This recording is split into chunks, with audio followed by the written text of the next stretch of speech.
Hello, everybody. I'm a little bit early. Come and say hello in the chat if you're here. I am just closing a load of notifications on my MacBook so I can see you all. Say hello if you are with me. I hope you are anyway. Good evening and happy Saturday. Are you all well and not suffering too much in the heat?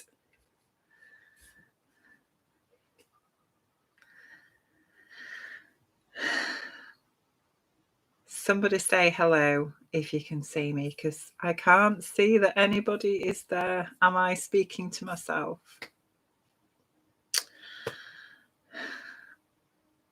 Hello, you are all here. Fantastic. Hello. Let me get my specs on so I can read, because I can't read at all. My eyesight is terrible.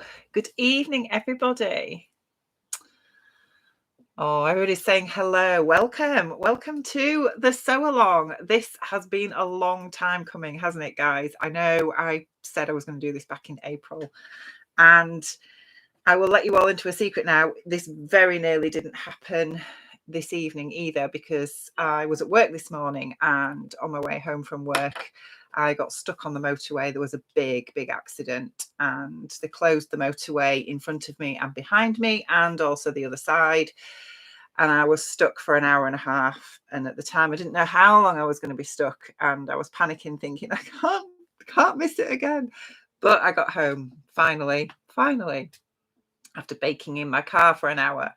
And yeah, we are here. And we are going to be doing the saltwater slip dress, which is what I'm wearing. Shall I show you? So this is what we are going to be sewing tonight, guys, which is the Friday Pattern Company saltwater slip dress. And this is the actual pattern. I've not hacked it at all. So we're just going to do the pattern as is. So I have the midi version on with the side splits, and it's got a little tie that is an optional extra. It's got a couple of bust darts and bias binding, and looks like that at the back. And it's midi length, and this fabric is actually from Croft Mill. I think when I showed this fabric a couple of months ago, I couldn't actually remember where I got it from, like most of my fabrics, but yes, it is from Croft Mill, and I think they still have it. So anyway, how is everybody? Let me try and catch up with the chat. So Jojo's here. Evening. Hi Jojo, I hope you're well. Be Kind always says you can hear me live and clear. Great stuff. Victoria says hi. Jan says hello. Lorianne. Hi Lorianne, how are you? It's morning over in Oregon. Wow. Jane Tyler will be here soon as well. Oh, lovely. Lynn says, hey, y'all. Terry is here. Hi from Australia. Solange is here. Hi, Solange. Noemi is here from California. Judy's here moderating for me. Thank you, Judy. Suzanne is here. Hi, Rachel. Your dress looks lovely. Thank you. Lorianne says hugs to Judy. Alyssa says, hi, glad you made it. Yes, so am I. Solange said, this is my kind of summer dress. Yes, we are hotting up in the UK at the minute. It has been super hot here in Yorkshire today. Most of the week, actually, it's been quite dull and coolish. Well, not cool, but I suppose considering how hot it's been down in the south of the UK, it's been quite cool. We've had rain and cloud most of the days, but today it's been super hot. And we're really quite getting nervous because we are heading for a major heat wave starting tomorrow and getting hotter on Monday and hotter on Tuesday. They are predicting 40 degrees centigrade. I have no idea what that is in Fahrenheit. I know some of you guys over in the States work in Fahrenheit. We don't in the UK. We work in centigrade. I haven't got a clue what that is in Fahrenheit, but it's hot, and we just don't have the infrastructure to deal with those kind of temperatures in the UK. So not looking forward to that at all, but it's been really hot today, and I have caught a little bit of sun on my shoulders, but it's not too bad. I have got fake tan on the top though, so just try and give me a bit of colour. But yeah, I've had to come in anyway because I'm doing this, but also because it was just too hot outside for me. So where are we up to? Jane's here. Hi, Jane. Tracy's here. Hello, Tracy. How are you? Jojo says she hasn't prepared anything to sew this evening. I completely forgot about seeing you until about 7 minutes ago. That's no problem, Jojo. I'm just glad you're here to say hello. Judy says yes, and with nail the snooze along. Okay. Text, I nearly missed the start. Jane says hi to Lorianne and Judy. Judy says hi, Jane, not long now. Tracy says hi, everyone else. Alison says baking hot in Kent. I can imagine it is down there. Elaine says hello. Tracy's here. She says it's very hot. Victoria says, would you say it is friendly for a mum tum? Is it clingy or loose fitting? It's not a pattern I have been drawn to. I have a mum tum, and to be fair, if I undo this, it's fairly loose. I mean, there is some shaping in the back because it has a centre back seam, but it is fairly loose, to be fair. And even with the tie on, or you could tie it in the back, I don't think it's too bad. I mean, yeah, it's one of those things. Embrace it. That's what I say.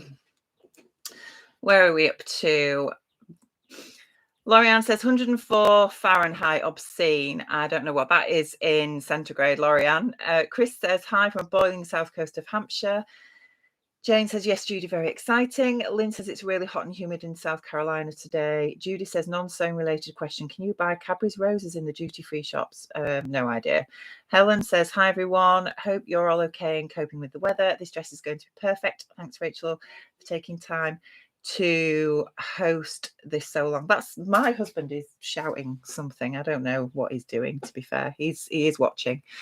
40 is 104. 40. Oh, okay. 40 is 104. That's what he's telling me. Okay. Where was I up to? Peaches is here from Georgia in the US. Judy says it's such a flattering dress and perfect for this weather. Solange says it looks beautiful on you. Thank you. Mountain Accents is here. Hi, everyone. Hello. Alyssa says, I found the pattern way more flattering than I expected. I wasn't thinking I was going to make one, but Ruan convinced me, and now I'm making my third. Yeah, it is. I'll be honest with you. When I first saw this pattern, because I'm very pear-shaped, and this is quite a sort of straight up and down pattern, and it's not the type of pattern that would ordinarily suit my figure, I was a little bit hesitant because anything that is straight that has to sort of skim my hips, I'm always nervous about from a fit aspect. But actually this, because it's a fairly loose fit, it is, it's a really nice, it's a nice, easy dress. The sizing is great. I mean, it's such a wide size range as well. Friday Pattern Company are great for that. They go up to a 7X, which is, I've got my instructions here so I can tell you.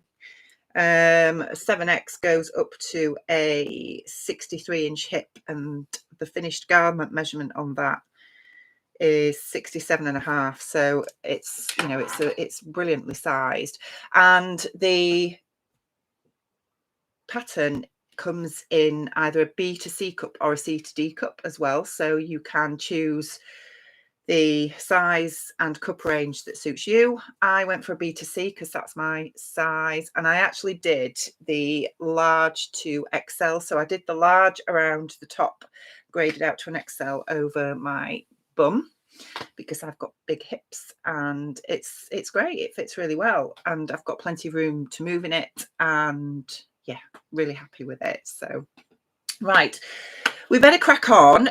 Now, I've made two of these. I have made this one, which was my first one out of this viscose, and I have made a second one that is a hack. Now, Friday Pattern Company do have a YouTube channel where they talk about all their new releases. They've just released the Elysium bodysuit, I believe, and I think as well they've got a sale on at the minute, so there's 25% off their entire range of patterns. So go check that out. Not that I'm not being paid to promote them, by the way. I'm just telling you the information like I've seen. But yeah, they have a YouTube channel, and they Chelsea, who is the designer behind the brand, does lots of vlogs when she releases a new pattern, and there are a couple for this pattern with a hack to hack the bodice. So instead of it being a darted bodice like this, you can basically chop the front pattern piece to create a gathered bodice, and I have done that hack and made it in June, which I keep meaning to get around to filming my June makes, and I will do and show you that. So, and it's nice, it's really nice, I do like it, but I actually thought I would prefer that, but I don't. I prefer this version with the darted bodice. So yeah, it's a lovely pattern. So if you are sewing along with me, hopefully you will have already cut your pattern pieces out. I've done mine this afternoon. You should have a front and a back dress pattern piece. You should have a front neckline binding piece, which is this bit here. You should also have the strap loops, which are these little bits here at the back, these ones here, because there's a ring there. And then the straps, which are obviously these bits, which go all the way around. And then the ties, if you are adding in the ties. Now, again, if you haven't got the strap rings and sliders, which are these little guys here, because I've got tons of them. So let me just grab these. So these are the little, oh gosh, hang on. This is going to be difficult, isn't it?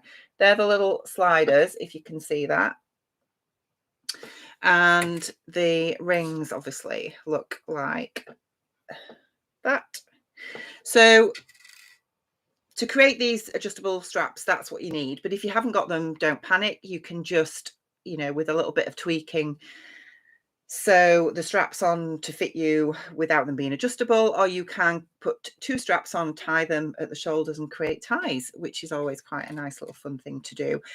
I will say this viscose, getting these straps through these little sliders, was a bit of an art form, shall we say, and we'll see how we get on with that this evening. But otherwise, fairly straightforward.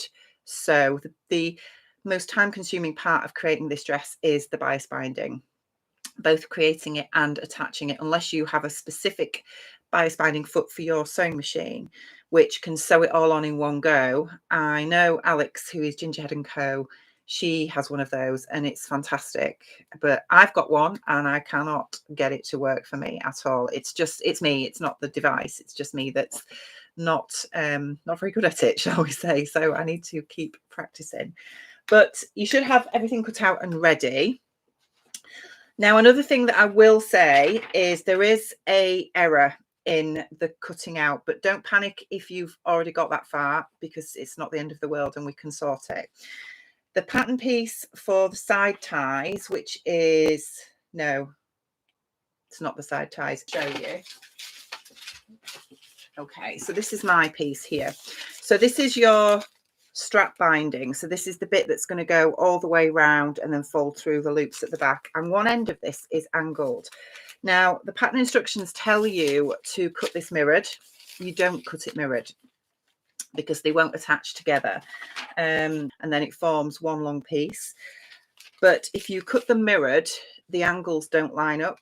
You'll see when we get to it. But if you've already cut it out, as I say, don't panic. There is plenty of length in these pieces to create the straps. So, but it's just, it's an error that I spotted, and I did wonder when I'd made this. I thought, is this just me that's done this wrong?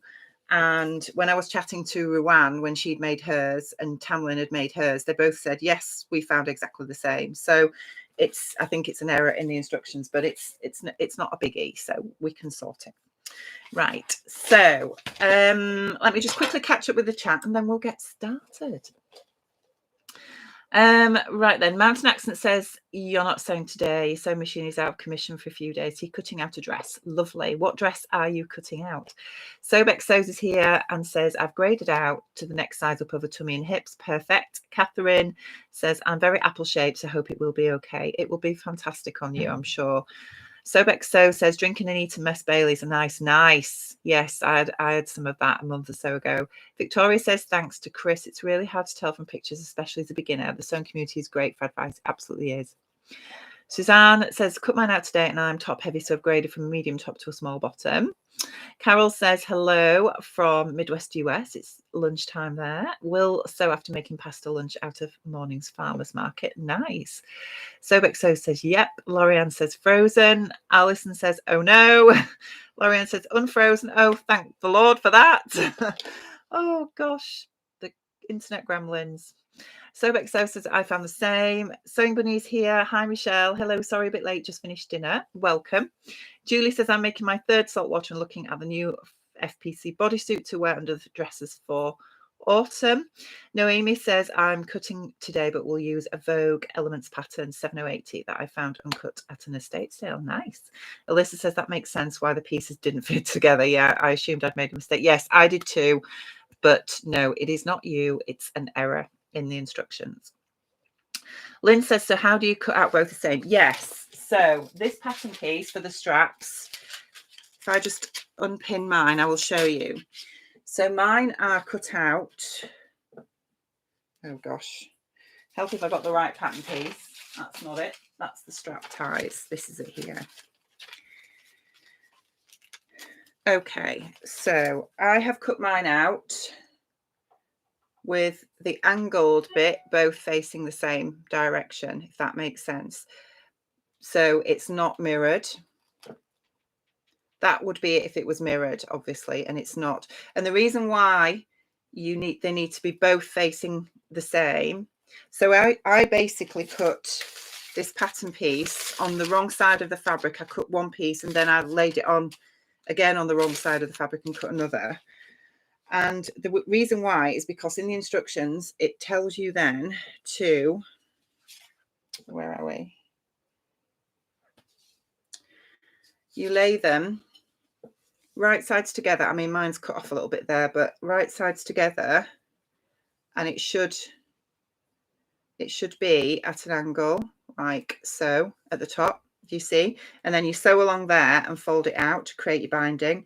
But if you've cut them out mirrored, those angles are wrong when you try and lay them together. So yeah, it's a little bit of an error there. Anyway, we better get cracking, otherwise we're not going to get sewing, are we? So I've got you set up here, guys, because obviously I've got my horn cabinet now and my machine in here, and I'm hoping that the lighting and everything is okay. So we'll see how we get on. It's not how I normally do it, but right then. So first things first is actually what the first bit we are supposed to do is what we've just been discussing.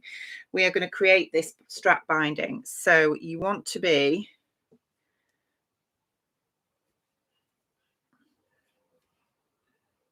attaching the two angled pieces together at the top like so, and pinning those together, and then we are going to stitch across there. So that's your, can you see, this is the bit we're doing here, and we're going to stitch across there, so we're creating one long piece.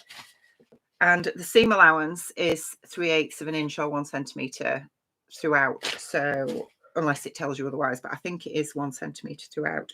So I will get this pinned and we will get started.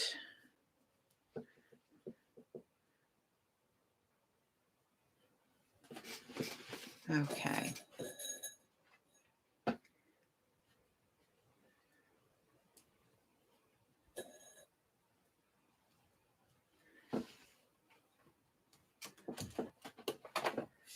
Right then.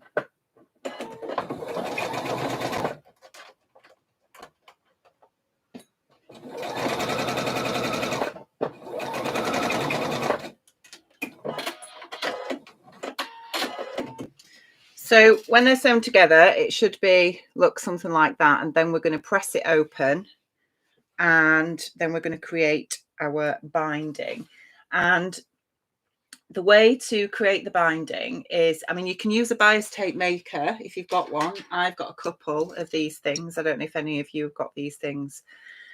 I have sprayed these with spray starch as well, because this viscose that I'm using is really quite drapey. And I think when you're creating bias tape out of really drapey fabric, it's hard enough to get it to do what you want. So I have pre-spray starched mine just to try and make it a little bit easier to handle. So I'm just going to head to the ironing board and get this pressed.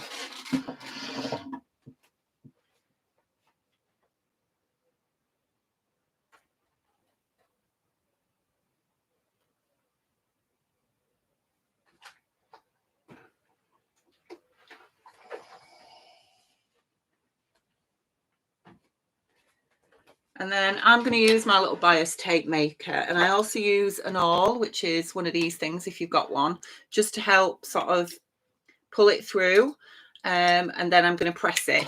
So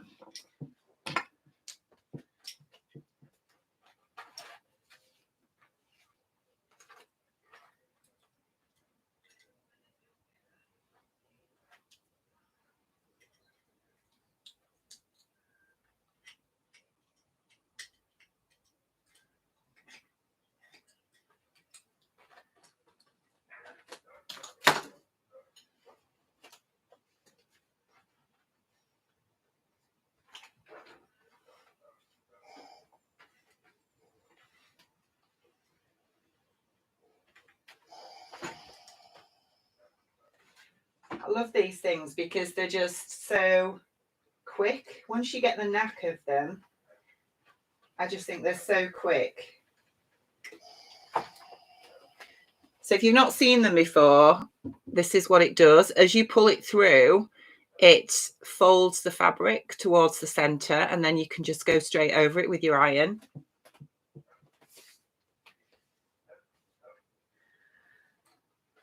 And these little things come in different sizes, so to create different widths of binding.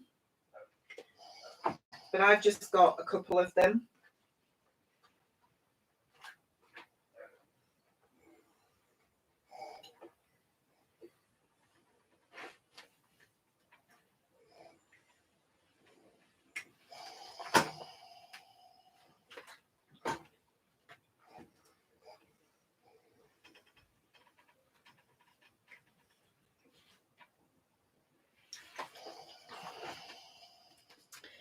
So that's my tape made. Now,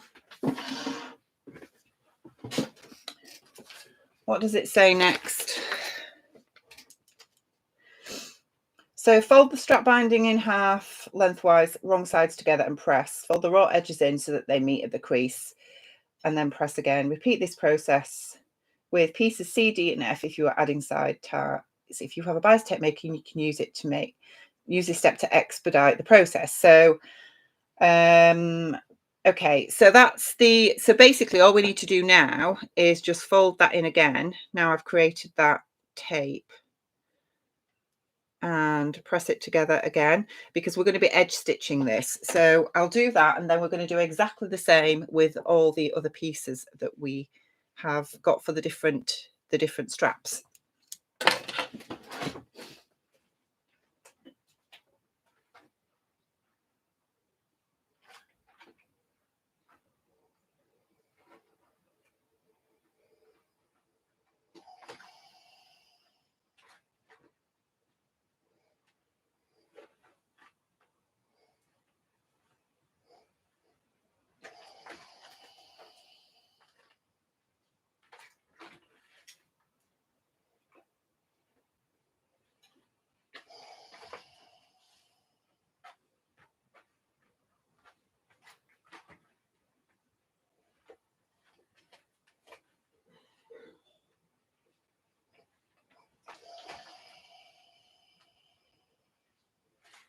So is anybody sewing anything different to this tonight?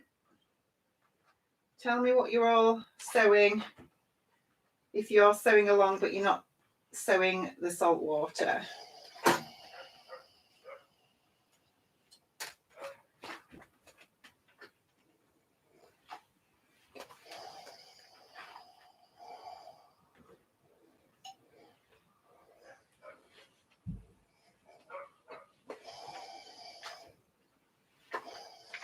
Okay, so that's that one done.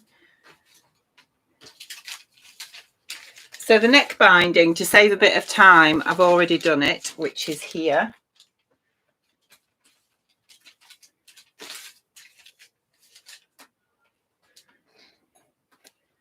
I'll just work on the strap loops.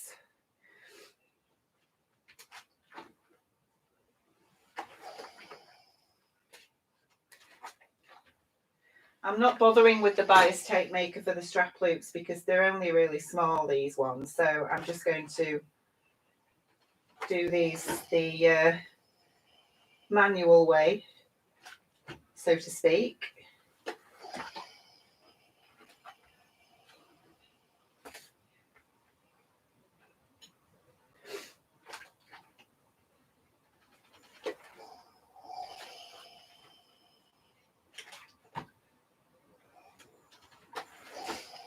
Right, that's those done. And then finally the side ties, and I will put these through the bias tape maker because it'll be quicker.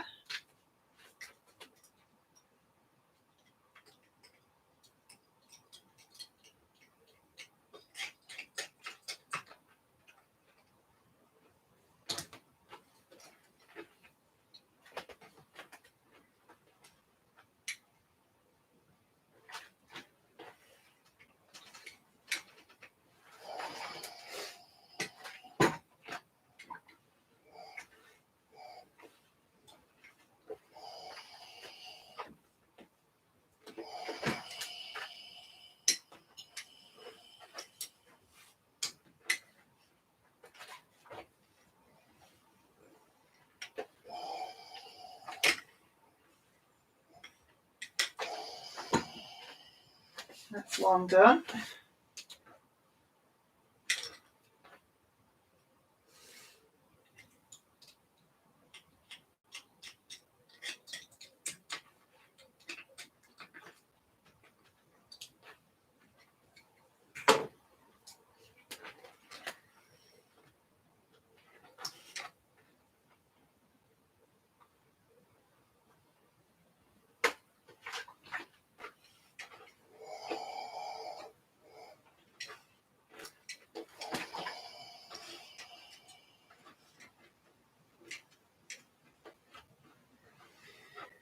There's always one that doesn't want to play ball.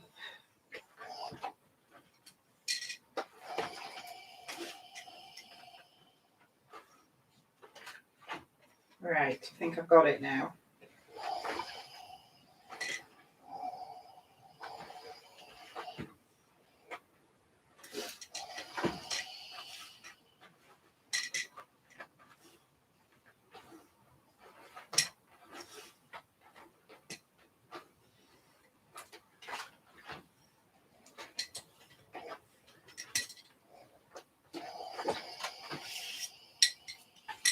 This doesn't want to work, this one.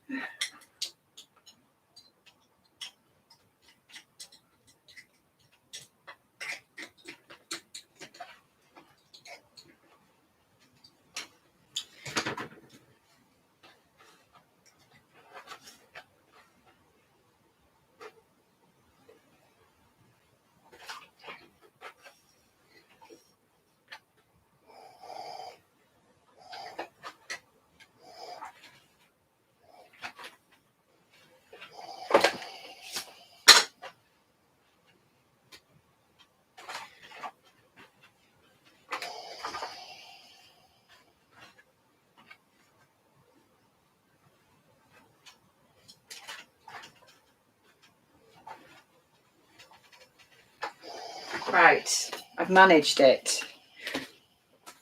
This way you get lots of burnt fingers as well. So, right, side ties. Now, the other thing that it tells you to do with the side ties is obviously you leave one end raw and the other end, which is going to be the end of your tie here, it tells you to, when you folded it together and stitched those edges together, it tells you to fold it over and then stitch. I don't like that way because I think it looks a bit messy. So before I stitch these, before I edge stitch the bias tape together so it seals it, I open it out once it's pressed like this, and then I fold one end of the raw edge in and press it, and then I fold it back in together so that that end is now not a raw edge anymore. Does that make sense? So I'm going to do that on 2 of the waist ties. The rest of it I leave as is, but it's just the side ties that you need to do that with, I think. So let me just do that.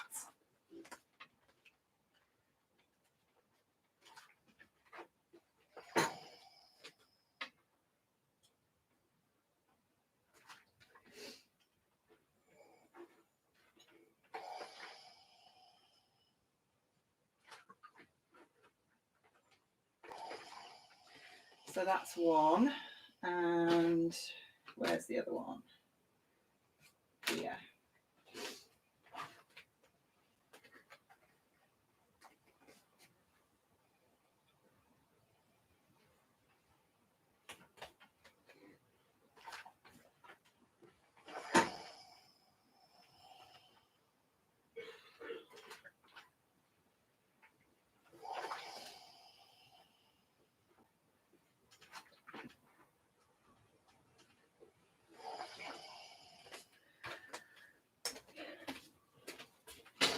Okay, so now I've pressed them. This is what I mean. So this is one of the side ties. I have pressed it together and we're going to be stitching this closed.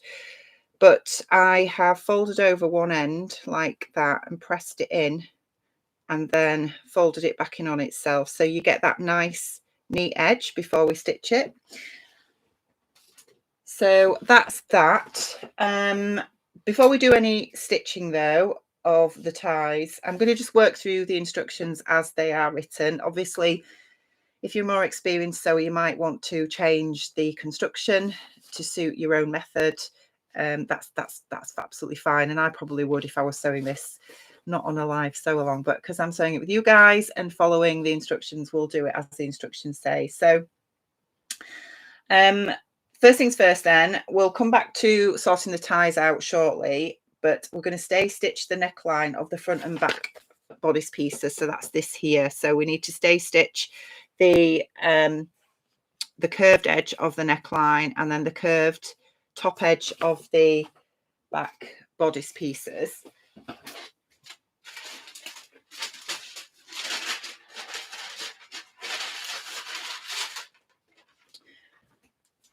And I don't miss this step out, especially on something like this, because we're going to be attaching bias binding to it, and it's very easy to stretch this out of shape, and you do want it to be fitted to your chest, as you can see on me here. So you just need to make sure when you are running your stay stitching line that you stick within the seam allowance, which is 1 centimetre.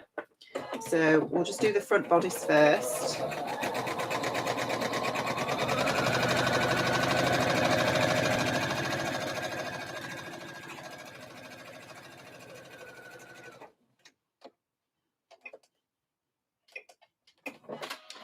That's that one. And then the back bodice pieces. So the front bodice piece, it does pucker up a little bit, but that's okay because we're going to be putting the bias on it and you won't see that when the bias tape is attached. And then the back bodice pieces along the curved edge at the top there, we're going to be doing that on both of those as well. So let me just catch up with the chat. Oh gosh, I've missed loads, I think. Where are we?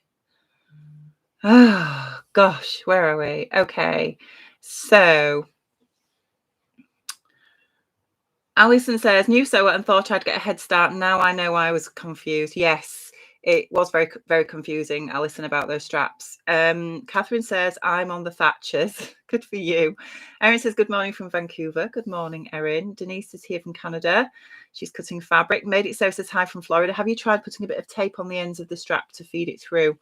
No, actually. And what a great idea. I'd never thought of that using the bias tape makers, but I will try that. Thank you. Jane says, is Martin providing refreshments? I've got my own. But I know it's not exciting, a glass of orange and a cup of coffee, but I've had Prosecco this afternoon and I need a clear head for attaching bias tape. So I'm staying off the Prosecco for now. Who's bothering me says hello from New York City. Hi. Alyssa says this time I just cut 2 stripes a little longer and attach them crossing the squares like I would for bias binding, and that's absolutely fine. It's easier. Yeah, absolutely. Eliza's here. Hello all. Tara's here. Hello, and says hello to Eliza. Soap Lady 52 says hello from Alabama. A bit late, but made it. Welcome. Linda says hello to everybody. Tara says Soap Lady 52. She just started. You good? So Vexos, what size gadget did you use? Right. Mine that I use for this is it says an 18. It says an 18 on it. Can you see that? It's just printed on there. But if I measure it as to what size bias tape it will give you when it's it comes up with about three quarter of an inch bias tape. Does the pattern tell you which size tape maker? Actually, I don't know if it does.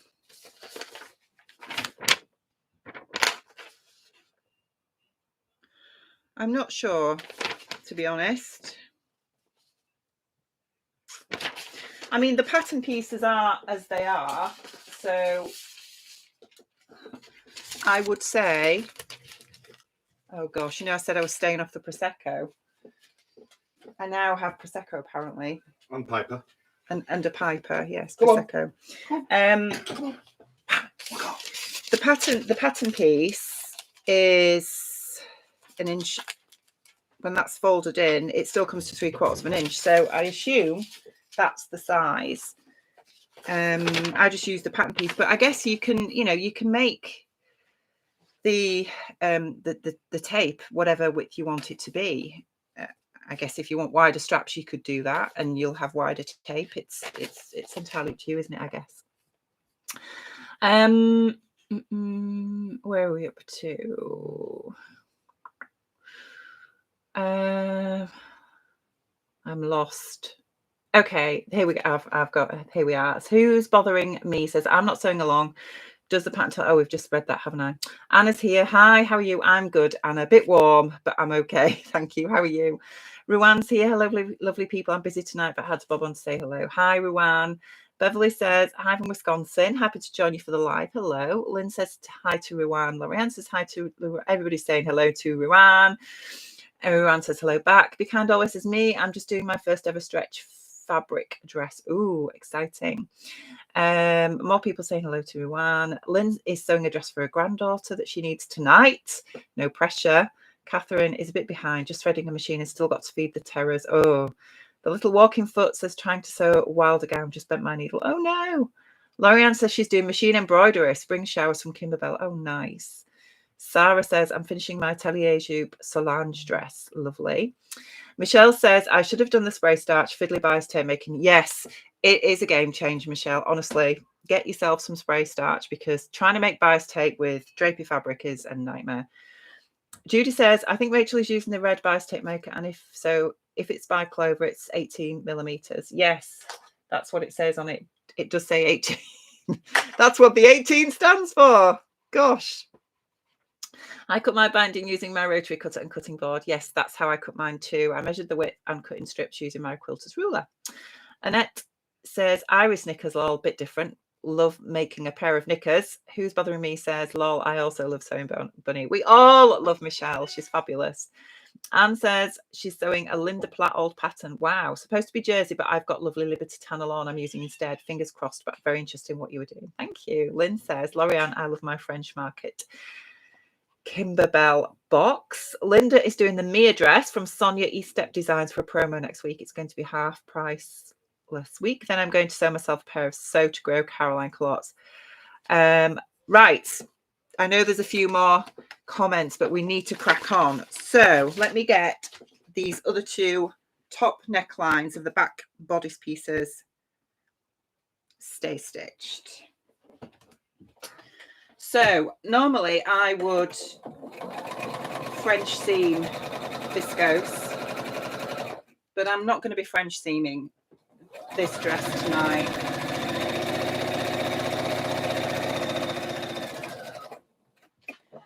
And the main reason being because it has side splits, and I would recommend that you don't try and omit the side splits in this dress if that's a look that you don't normally enjoy. They don't come up too high, but what you will find if you do try to omit them is that they you can't walk in the dress. That's the problem with that. Right, so those curved necklines of the front and back bodice are now stay stitched. We can move on to the next step, which is going to be when I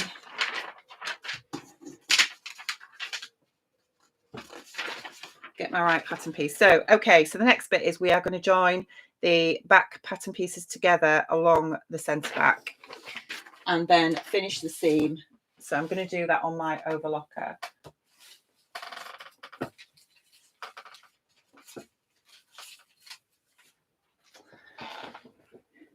So you should have notches on your centre back seam.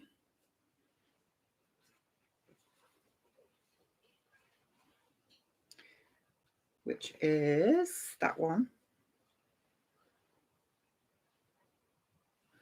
Are the notches in the centre back seam? Yes, they are. Okay.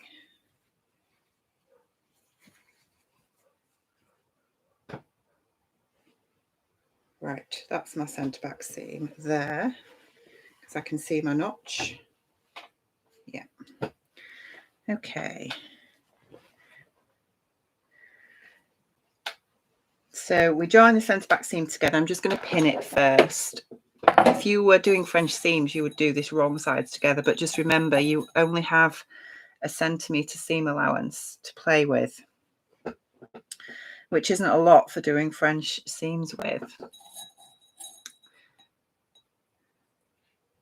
So Catherine says, I'll just pick up where I can see the chat. Catherine says that's a good husband. Yes, although I was a little bit disappointed with my tea tonight because I have eaten tea before I started this tonight, and we had salmon and salad, and Martin, bless him, forgot to do the potatoes, so we didn't have potatoes, and he put me some salad cream on my salad but put a little bit too much on, so I couldn't eat it. So I've had salmon for my tea. Never mind. Where are we up to? Jill says on the outside of the pattern envelope it says you need a centimetre bias binding. Wow, so I have made that, didn't use the pattern piece, hoping it will be okay. It will be absolutely fine. I think it will give you beautiful narrow straps. It's just that it's just a bit more fiddly, that's all.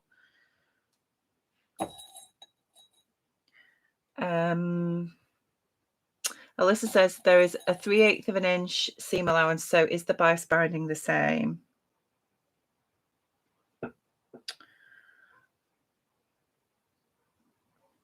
I honestly don't know. It must be, because it has to cover your stay stitching, doesn't it? And you know, if you stay stitching within the seam allowance, within a 1 centimetre seam allowance, I guess, I don't know. I'm not sure. I've just cut out the pattern piece that was there. I guess at the end of the day, it doesn't really matter what size you do, does it? As long as you're happy with the finish, that's the main thing.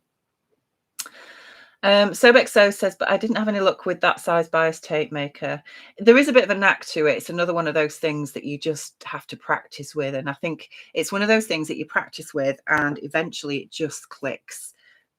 And I'm hoping that the little bias tape foot thingy, which I will show you it because it's here. This is my bias tape foot. I don't know if you can see that very well. Let me get it out of its packet. It's the proper faff one. So that's what it looks like on the picture, but I can never get the fabric to go around this thing and feed through.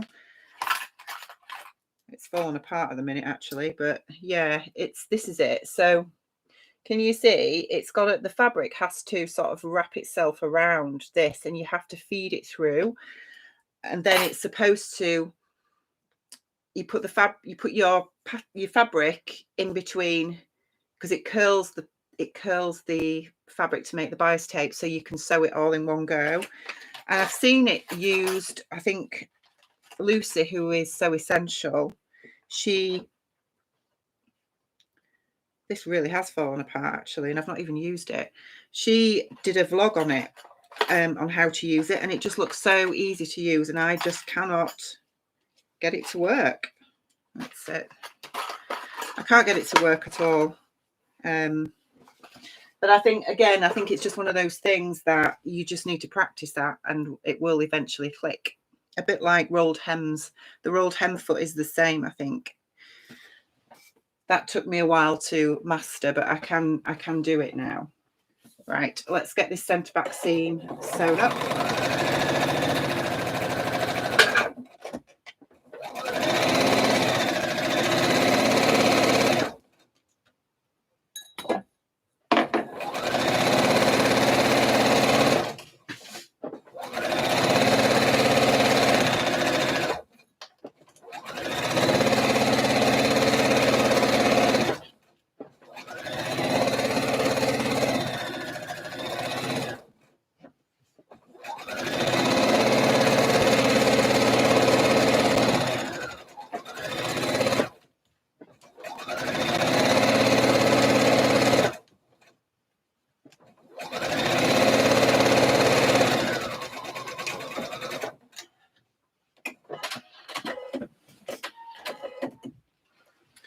Right, so your centre back seam should look something like that. So you need to finish this seam now, and you can either overlock it, which is what I'm going to do, or you can use pinking shears.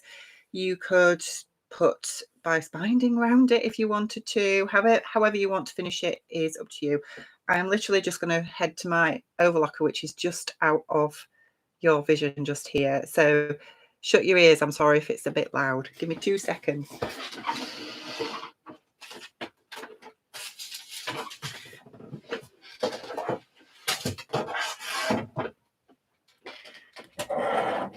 In fact, I might turn you around so you can see me. There we go. Excuse the mess in here at the minute. This room is really messy because I'm destashing, so I've got stuff everywhere.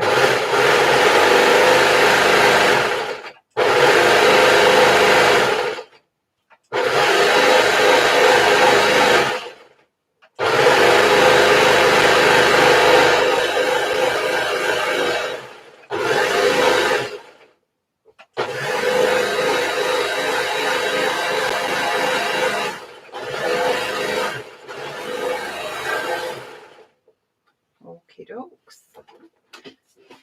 Right, let's move you back round so you don't have to stare at the mess. Right, back seam is overlocked, and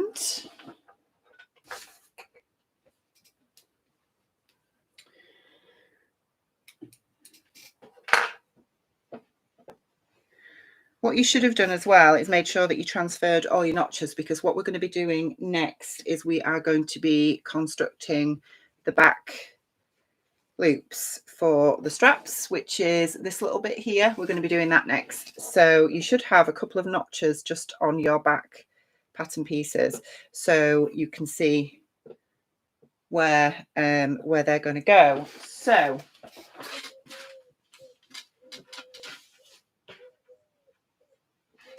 if you grab your little back loop pieces, and what we need to do is just edge stitch them together. You don't need to worry about folding in these raw edges because they are going to be attached to the top raw edge of the back bodice, so that doesn't matter. I'm going to use my edge stitching foot, which is this little thing. If you've not seen it before, it's got like a little sort of metal thing there which sits on the edge of the fabric, and then you can move the needle across, which gives you a really nice finish. So I tend to use that, but you might have something different on your machine. It's not necessary. You can use You can use anything really, but I tend to use this because I think it works quite well for me on my machine. Right, so I'm just going to press these over.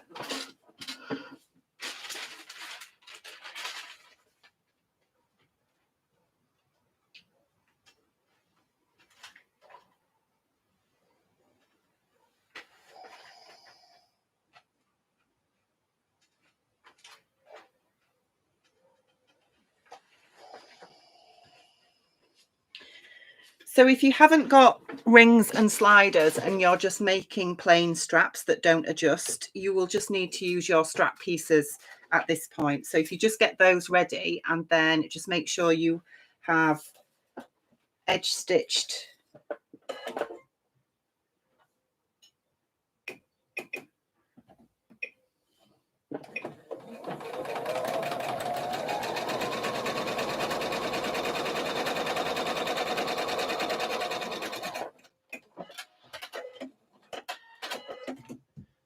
so that's one done.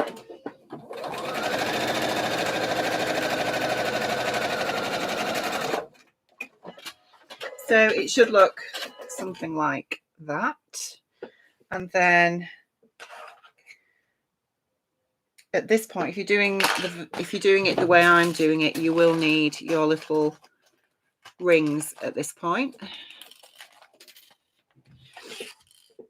So you need to get your ring and slide it over your strap. This is where long nails are really problematic. Okay.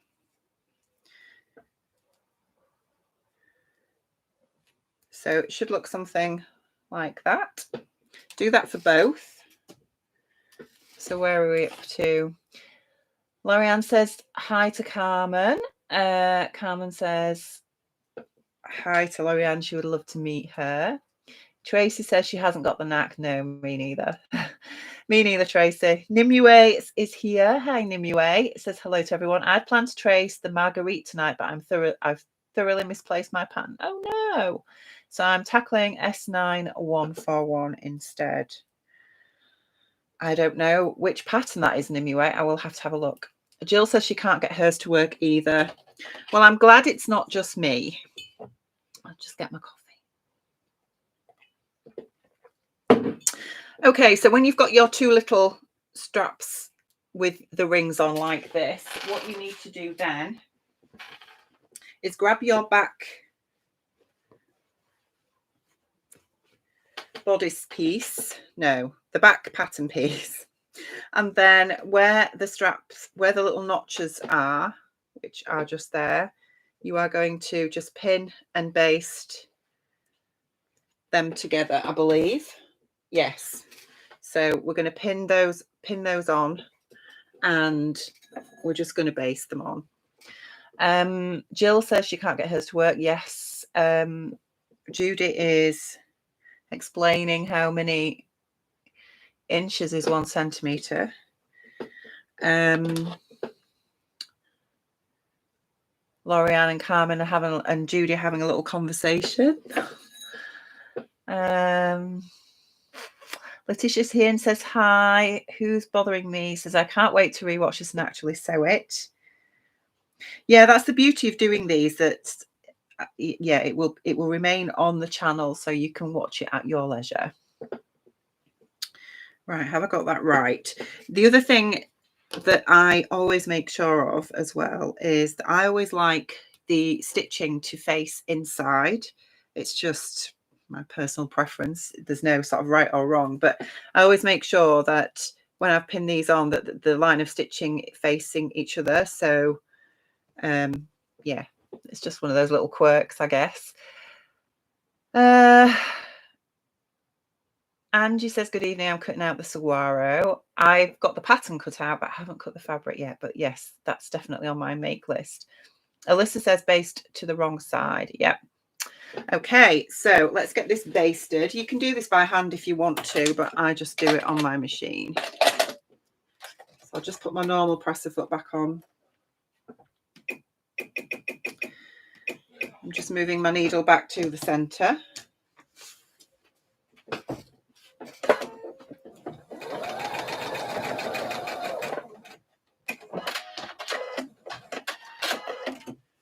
That's one.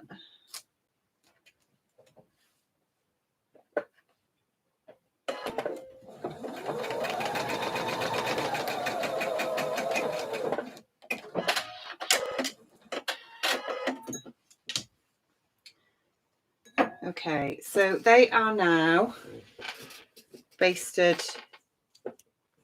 in place like so.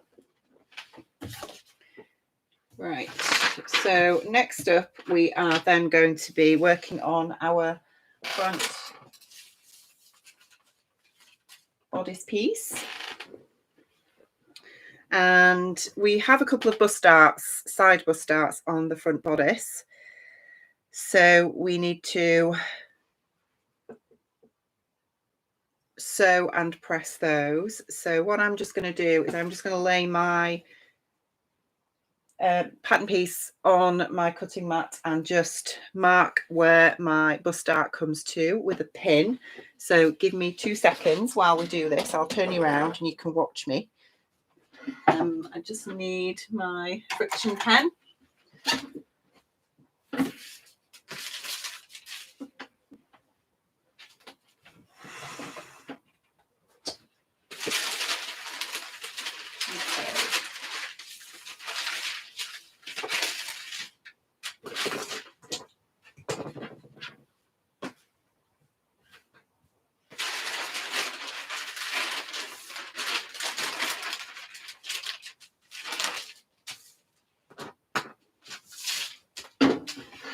Right, need a pin.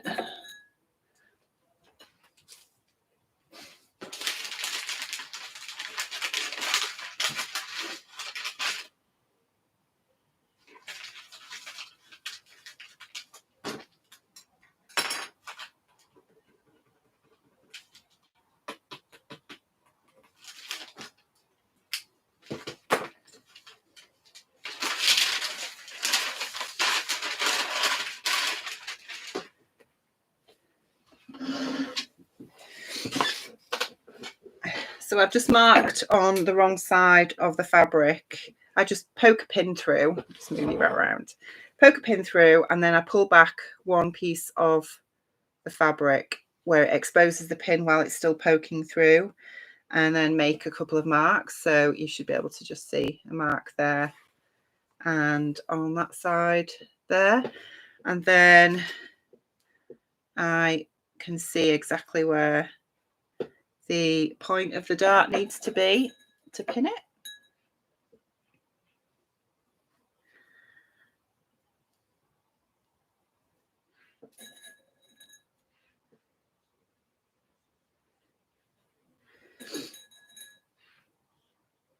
So that's one side pinned.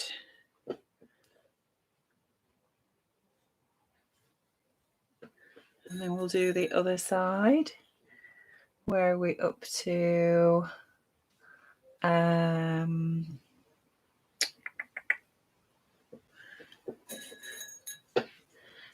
right, Chris is here and says hi from Oz. It's 3 a.m. Oh no, and you can't sleep. Oh, bless you. Janet says, don't forget to press the like button. Thank you, Janet. My sewing space is hi, Rachel. Currently sat in the garden watching and drinking Prosecco. I have Prosecco too. It's too warm here to go in and sew. Plus, hubby's cooking a barbecue. That sounds amazing. It is fairly warm. They're pinned. Darts are pinned. So I'm going to sew these now. Emma's here. Hi, Emma. She's a bit late. It's absolutely fine, Emma. It's really hot. I'm getting really hot, actually. Thready Stitch Sew says, hi, sorry I'm late. You're welcome for joining. Thank you. So like Dottie's here. Hi, Alison. Just ordered this pattern, running late as was enjoying a gin in the hot tub. Oh, it sounds nice. Can't wait to see it. Alyssa is here. The back straps were supposed to be basted to the wrong side. Oh, thank you, Alyssa. I will get the seam ripper out. I think I did it to the right side before, to be fair. I can't remember, but I'll have a look. Jade is sewing a top and self-drafted skirt for my vacation, but learning so much watching along. Yes, learning how to make mistakes and correct them. So yes, do you know what, Alyssa? I think I did that last time. I'm pretty sure I basted the straps to the right side last time. Yeah, you're quite right. They should be on the wrong side. So we'll have to redo that. It's not the end of the world, is it? Let me get these darts done first.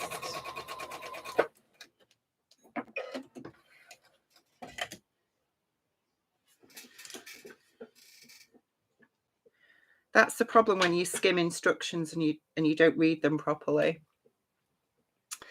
Joanne is here. I'm late. Had grandson to visit. Hi, Joanne, and welcome.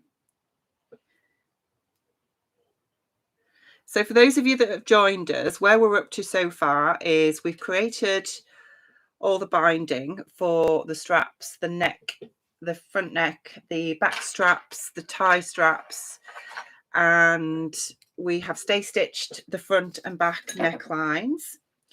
We have sewn the centre back seam, and we have put the back strap loops, this little bit here, on the wrong side of the fabric. Well, actually it's the right side, but it should be the wrong side. That's what I mean.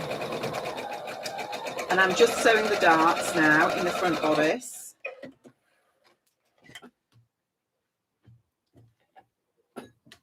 And then we will take off those strap loops and put them on the wrong side instead of the right side.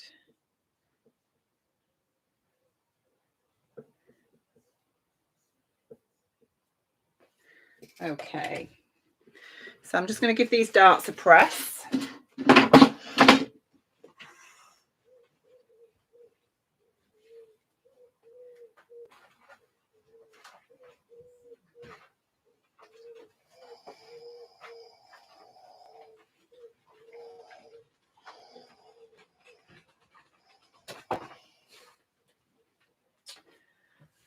Right, darts pressed. I'm just going to undo seam ripper. I'm going to undo these loops, and then we'll put them on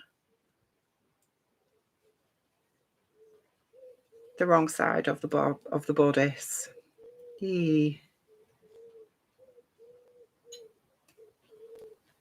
Okay, that's one off.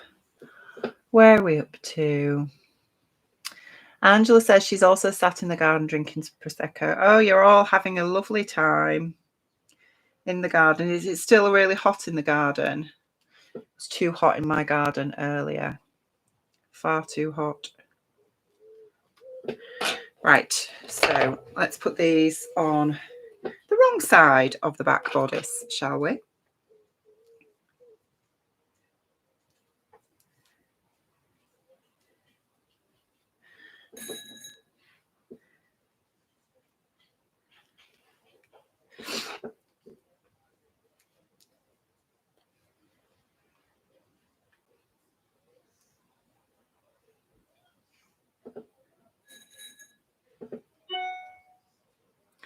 Now I am just thinking, actually, that I'm just looking ahead because I am pretty sure that I actually need these on the right side of the bodice and not the wrong side. And the reason I say that is because when it comes to attaching the binding,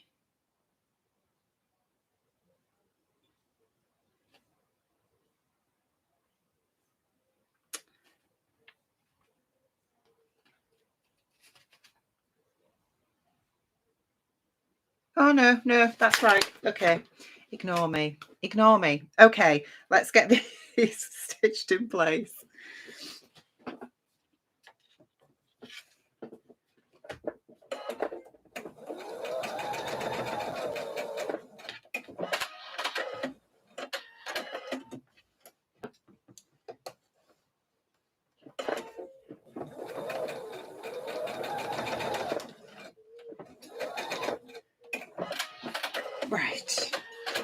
Okay, so they are now correctly basted to the wrong side of the back bodice.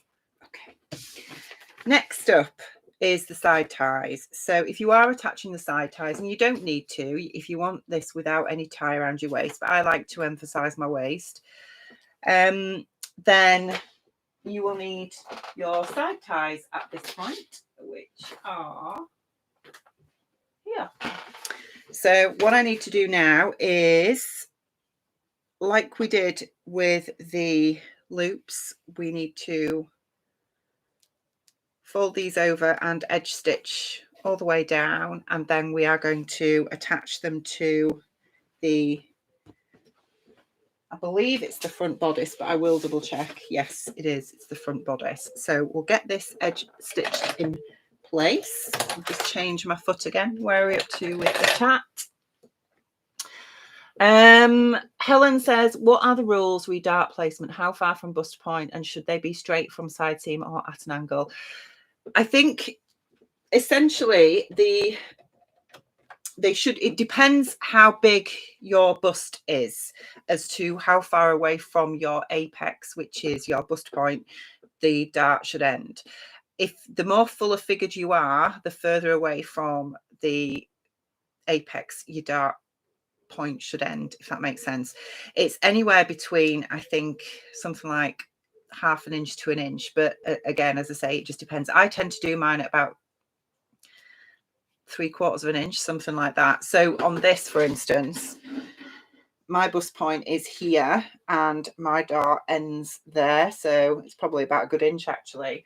But I moved the dart on my pattern piece because I generally find that these patterns are drafted for if you were 18 years old, and we all know, ladies, and I know there might be some gents amongst you, I get that, but for those of us that are genetically female, we all know that as we get older, our busts tends to sag, and I have to move my dart down. So can you see? I don't know if this is easy to see, but the dart piece was originally up here and I moved it down. And it, depending on whether it's angled or not, literally depends where the dart is, because you can have some darts, French darts, for instance, that come from the waist right up to the bust. But obviously side bust darts will be angled a little bit, but it just depends where your bust point is as to how angled it is, if that makes sense. I am not an expert on drafting by any stretch of the imagination. Yeah, but you just need to make sure, as I say, that that bust point does not hit you at your apex, because it will just give you that pointy cone-like aesthetic, which is not really what any of us want, is it? I don't think. Where are we up to? Okay, Nia's here. She says she's not sewing. She's just finished a full day of sewing. Wow. Now drinking cider in the garden. I don't blame you. What have you been sewing, Nia? Nimue says, you probably don't want to hear this, but we're having 17 degrees over here. The heat is supposed to reach us on Monday, though. It is boiling here, Nimue. It's been about 28 today. Anne says, you guys on the source keep hydrated. Absolutely, because we all know alcohol and sun doesn't mix, does it? Right, I'm going to just get these straps sewn when I find it. There we go. That's my binding.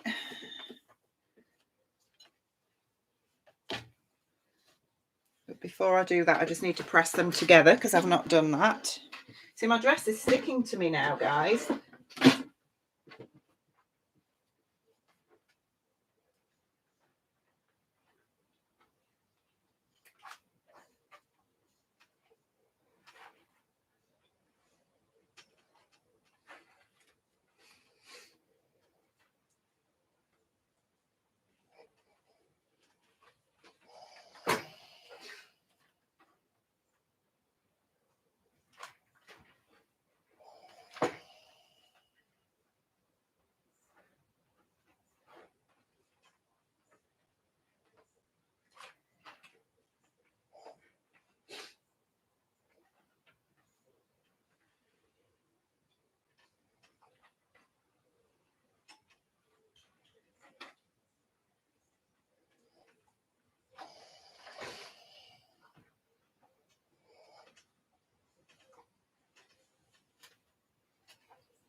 burning my fingers here. It's probably not a good idea to have your steam setting on when you are sewing, well, pressing bias binding.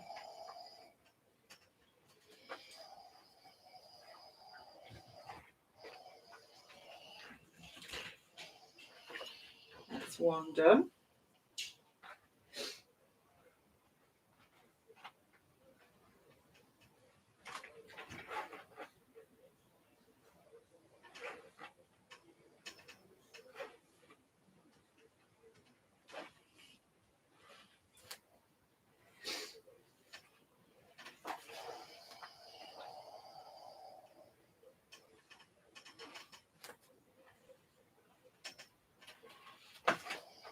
Okay, so I've just got those two straps pressed, and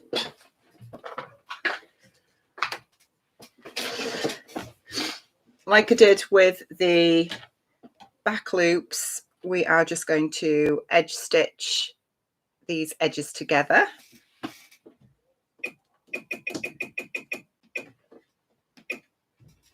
Okay.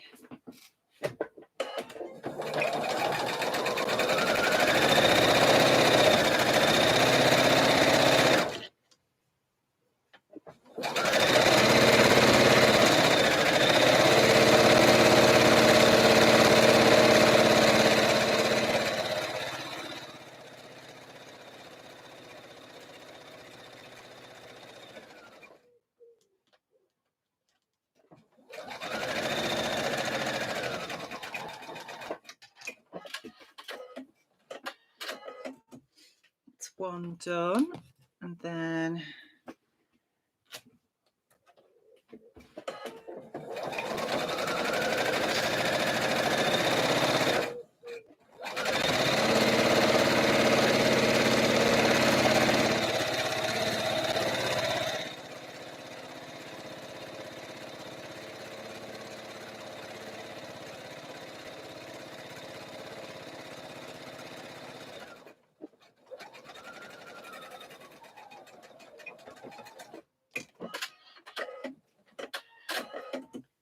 okay, so that is edge stitched. You can see that both sides. Okay, and what we need to do now, I believe, is you should have a notch just underneath the bust on the front bodice. That's the back bodice. And the edge of the tie, that is not the raw edge of the tie, because remember, one edge which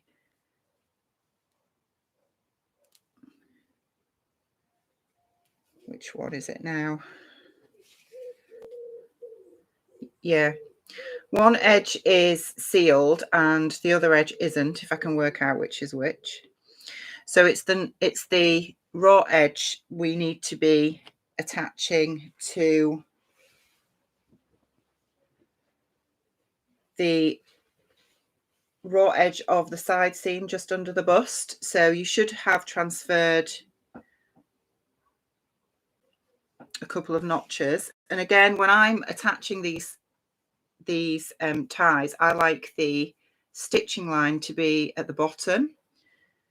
It's just my personal preference.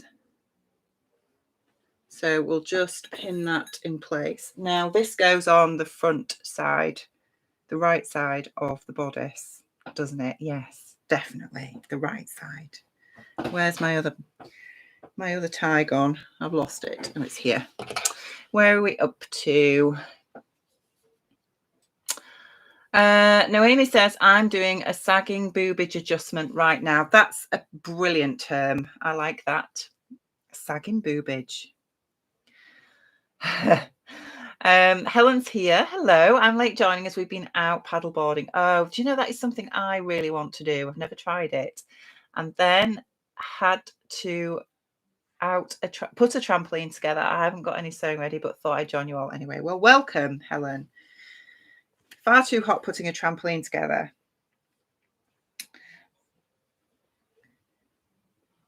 We are doing well with our saltwaters. so far.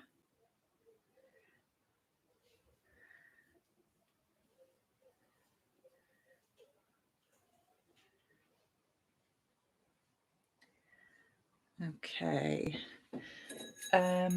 Grace here. Sorry, I am late. Just had dinner. I'm in the process of making denim shorts for my husband. How lovely. Nia said she did her second Wardrobe by Me Norma Jean robe. Wow. Needed a lightweight one for this hot weather. Yes, I have the named, I don't know even if you know what it's called now, but it was the Osaka Kimono. I am assuming that its name has changed because lots of these patterns with kimono type, Japanese type names, they changed the names, didn't they? So I don't know what it's called now, but when I made it, that's what it was called. And it's got big split sleeves. It's really nice. I made that out of a cotton lawn. And I had that on today, actually, after I'd had my shower. It was very, very nice. Helen says she'll be watching again when she actually sews this. Who's bothering me says it's 29 degrees here in New York City, but that's normal for us. It's going to be 32 to 34 next week again. Not so abnormal. Oh, I cannot cope with this heat.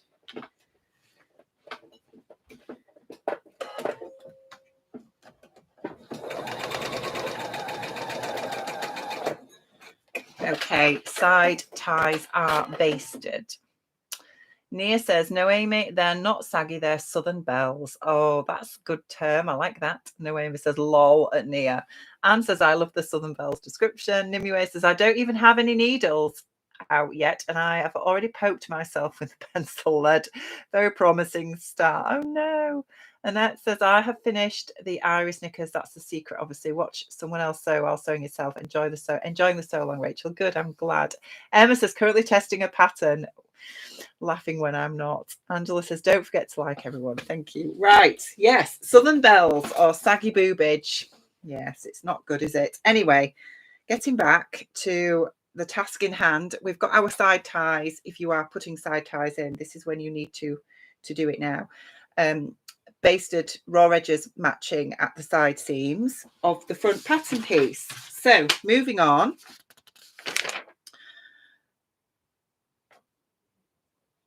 We now need to finish the side seams of the front and back. If you are making the longer version only, finish seams down to the curved edge. So that is this bit here, because we are going to be, this is where the split's going to be. So we're only going to be overlocking this bit.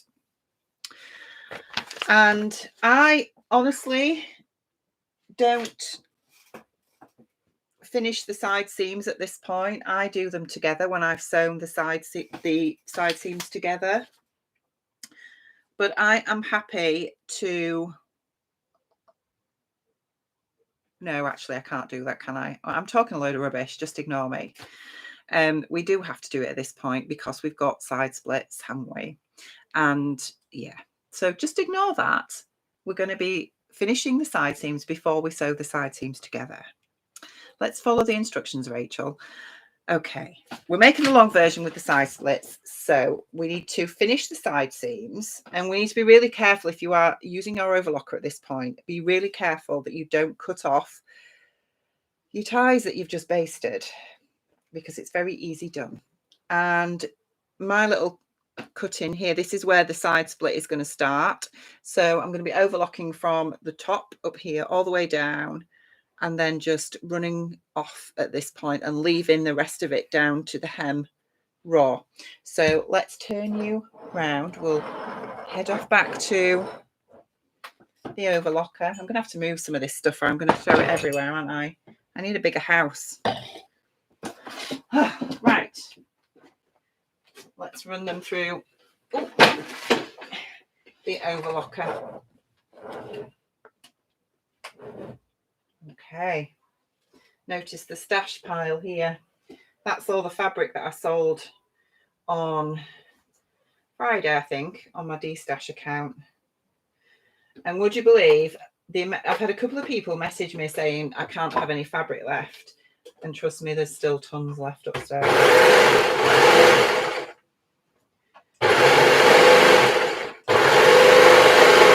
but it is starting to have a bit of an impact. And there's some space upstairs now.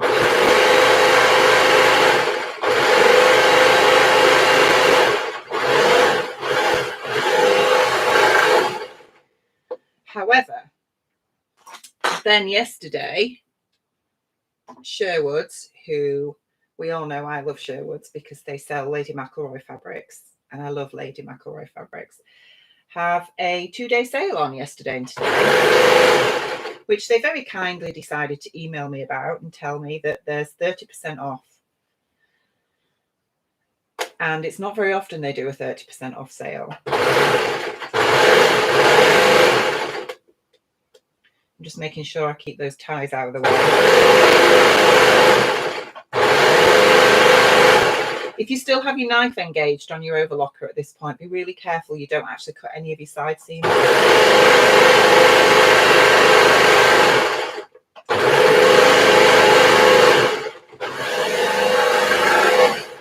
Right, so that's the front done. Yes, Sherwood's have a 30% off sale, and they very rarely do 30% off. So, of course, I've had to buy some fabric, even though I'm destashing.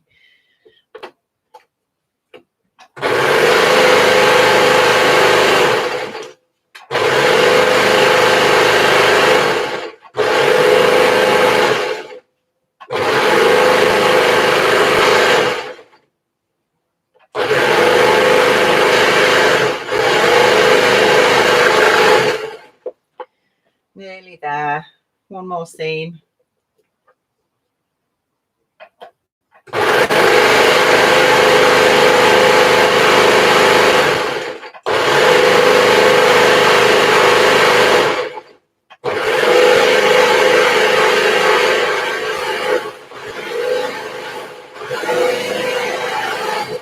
Okay. Right, let's move back round.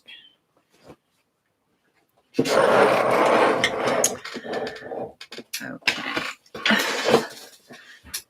So we now have the side seams of the front and back pieces overlocked to where the side splits start. So I'm just going to trim this overlocking.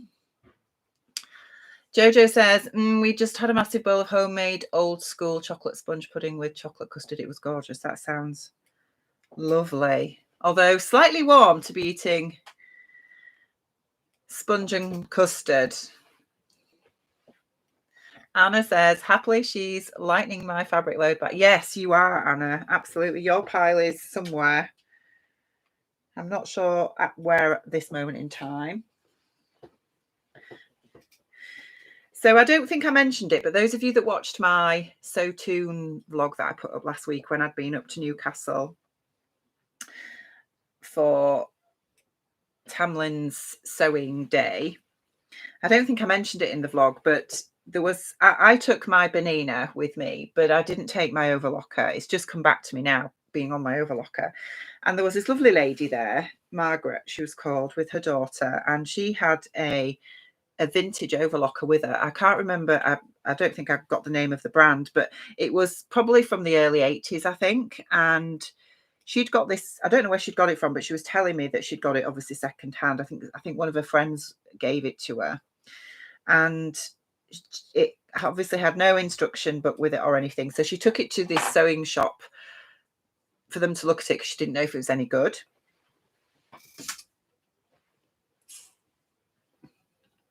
We're just going to pin the side seams together now while I'm telling you this story. And yes, so she took it to this sewing machine shop, and because she didn't know if it was going to be any good, and she got the engineer guy, whatever, repairman, to have a look at it, and he said it was actually really good. He gave it a service and said, yeah, it's fine. So she takes it home, this overlocker, and the sewing machine shop, the guy at the shop threaded it for her, and she's never changed the thread on this overlocker. She's never unthreaded it and rethreaded it. It's threaded with white cones, and she just uses white and everything, and that's fine.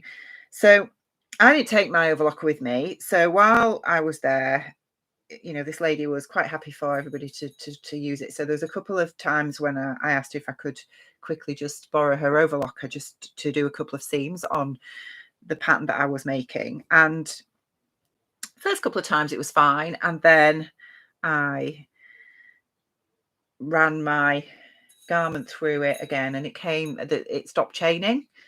You know, when the loopers come out and you just get in like a, you know, the sort of single threads. And I sort of just very in conversation just said, oh, it's come unchained. And she went, what? And I was really taken aback.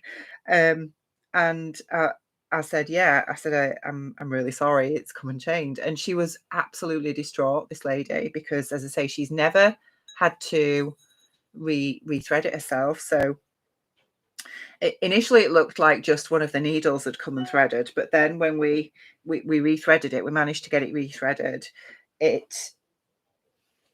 We then realized that actually it was the loopers as well. And as I say, she had no instructions with it. She didn't know how to do it herself. I'd never seen this machine before at all.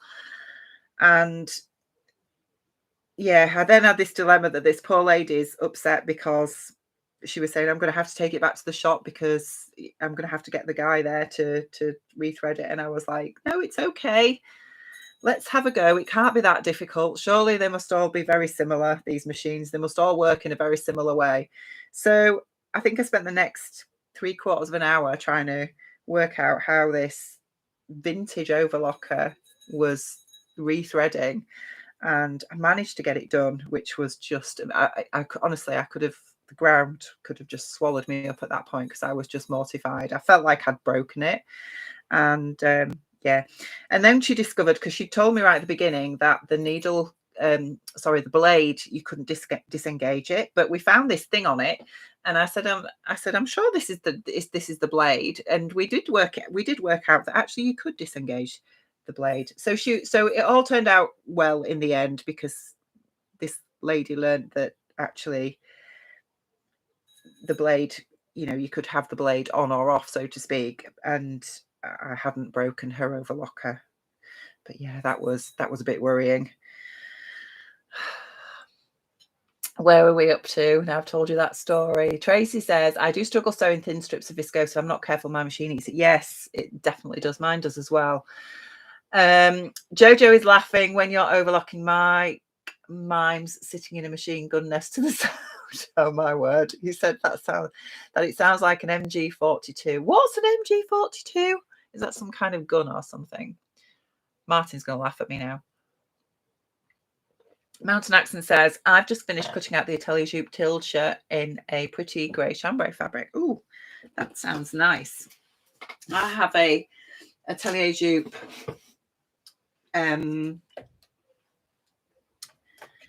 jumpsuit pattern, that's the word, which I need to make. I think it's the L jumpsuit, and I haven't done anything with that yet.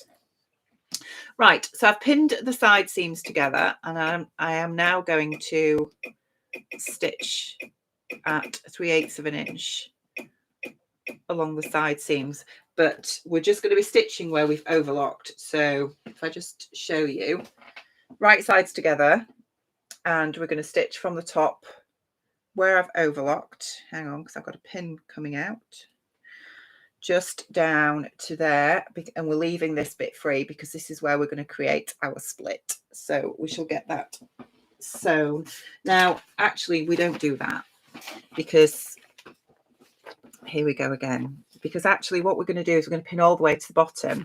But what we're going to do, this is a really nice tip to be able to create really lovely splits. If you look at the instructions, you stitch at your normal stitch length to where the split starts, and then you lengthen the stitch to the longest stitch, because we want to just create a basting stitch at this point, and then continue stitching right down to the bottom hem, because we're gonna undo that in a later step. But when we get to the point where we are lengthening the stitch length, we need to back tack there first, so that when we undo the basting stitches later, it doesn't sort of unzip the whole dress, if that makes sense. So you do need to make sure that you pin all the way to the bottom. You see, I'm too busy talking to you. I'm not concentrating. Where's my pins gone? Hey, dear me. Okay, where are we up to? Jojo says the pud was totally worth it. Lush even in the heat. Yes. I'm trying to be really good at the minute. I've had a really good week with my diet. I don't like to use the D word, but I've used it. So there we go. And I'm trying to be really good. Martin bought some, I don't know if anybody's tried it, Halo Top ice cream. It's low calorie ice cream. And I know lots of people probably think, oh, if you're going to eat ice cream, go for the full thing. But it's actually really nice. It doesn't taste low calorie. And I'm sure it's probably not that good for you. But when it's hot, I sort of need ice cream. Right. So that's that side. Where are we up to? Helen says, as the pole on my saltwater fabric was pretty 50-50, I've decided to make two so I can use both. That sounds like a plan. Judy says, if you have a straight stitch foot plate, use that and your fabric won't be pulled through or eaten by the machine. Oh, what does a straight stitch foot plate look like? You'll have to show me, Judy, next time I'm round at yours. Anne says, is 8T a Frister lock? I think I've missed something with that. Helen says, oh no, we've read that one. Nimue says, I just remembered that one Lady McElroy print I'd fallen in love with, Foliage Dance. 30% off sounds like the moment to brave the customs. Now I just have to choose a colorway. Yes, I did purchase a few pieces because, as I say, that kind of discount they don't do very often, and it would be a shame to miss it. Alyssa says, I love how they did the directions for the slits, but you do need to remember to change your stitch length back when you sew the second side. Yes, absolutely. It's a really good way, isn't it, Alyssa? Really good way. It gives you such a neat finish. Right, let's get back to where we were. So now I have pinned all the way down from the top. Oh, what's happened here? There we go. Right, so I've pinned all the way from the top all the way down where the overlocking is, the side seams, and carried on down to the bottom. So now we're going to stitch with our normal stitch length to this point here, back tack, lengthen the stitch length, and continue straight down to the hem. So we'll do that now.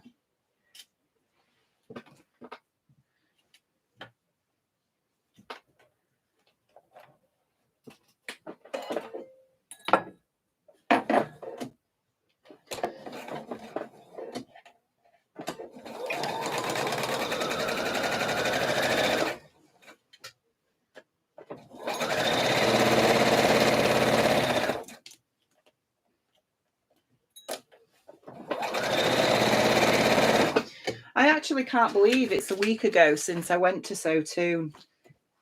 It's just, this week has just flown by. But we did have a really lovely day.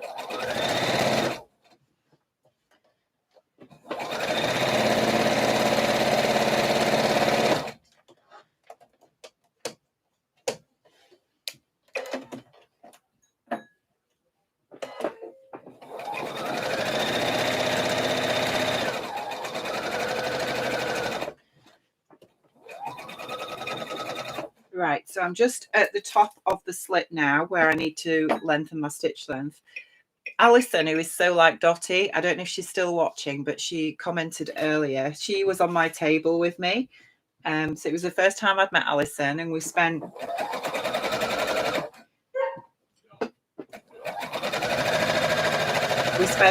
quite a lot of time chatting. I don't know if you can hear Piper in the background. He's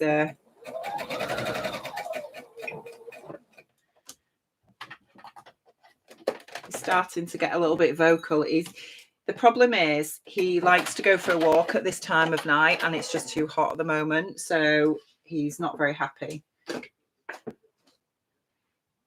Right, one side is done. And yes, as Alyssa said, don't forget to put your machine back on its normal sewing stitch length that you prefer before you start sewing up the second side soon.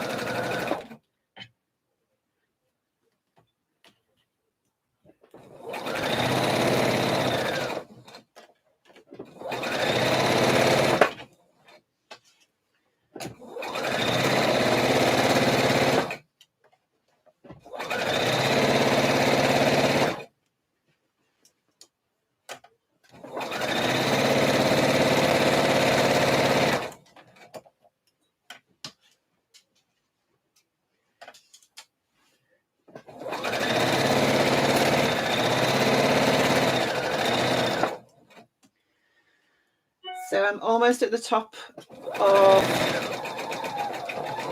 the slit again.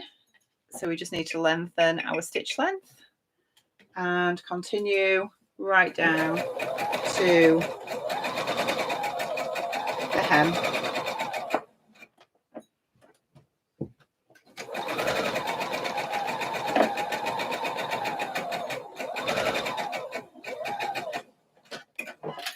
Okay, where are we up to? Jojo says an MG42 is a World War II German machine gun. Lovely. Oh, well, yeah, Martin's going to be totally embarrassed by his wife with that one. Thank you for that, Jojo. Jane says we have a Halo in US and it's really good. Judy says it has just a hole in the middle and your machine can't do as it goes. Oh, right, you mean the foot plate thing. I get you now. Anna says Magnums, yum. I like the mint and regular ones. Yes, I like the ones that have lots of like salted caramel and all sorts in them. They're just so nice. Martin's here. Oh dear. MG42, once heard, never forgotten. Ruan is back. Hi, Ruan. Welcome back. Breeder is here. She's going to ask, can you viscous fabric as a bias binding, or would you use a bought one? I have used self bias binding right at the beginning. Breeder, what I said was this is viscose because it's this self fabric bias binding. You could use bought bias binding. I think obviously it would contrast rather than match, but you just need to with viscose, I starch it first to make it easier to create bias tape with, because it is very drapey and quite awkward, isn't it? So, but yes, I guess you could use bought bias binding. Jojo says, aha, Martin, you're as bad as Mike. Oh, just don't get him started, Jojo. Thready Stitch says, hi back again. Is the saltwater slip dress easy to sew? Yes, it's just the bias binding, which is time consuming. Thready Stitch says from Jess. Welcome, Jess. Nimue says, don't worry about the gun, Rachel. I have a history degree acquired here in Germany. I had no idea. I was telling Martin all about you, Nimue, when I met you back in May. Yeah, and about just your level of English is unbelievable. For those of you that don't know, Nimue is German, but when you speak to her, because she is fluent in English, as you can see on here. But not only is she fluent in English, she knows all the sort of colloquialisms and the slang, and it's just incredible listening to her. It really is. It puts me to shame. I know a little bit of German, but nothing, nothing on that league. Breeder says, thank you. Eileen says, such a beautiful fabric and pretty dress. Thank you. Linda says, I'm ready to scream. I'm trying to make a quick bralette to go under the Mia dress I'm making. It's lycra material and my sewing machine keeps knitting a sweater underneath every time I try and sew it. Oh no. Are you using the right needle, Linda? Is it you say it's lycra. I tend to use super stretch needles for lycra, because obviously you can get stretch needles, but I have some super stretch ones because I find they work better for lycra.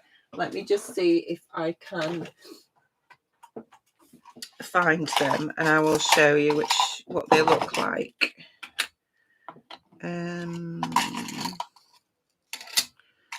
don't think they're in here. No, they're all universal needles. And then maybe in here. Let's see.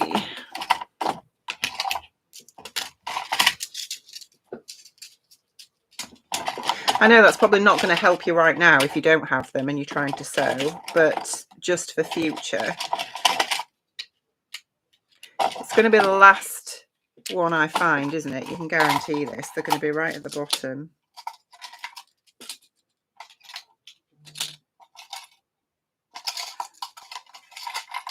Doesn't look like I have any.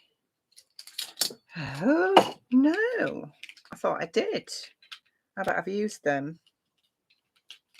I'll have to get some more of those.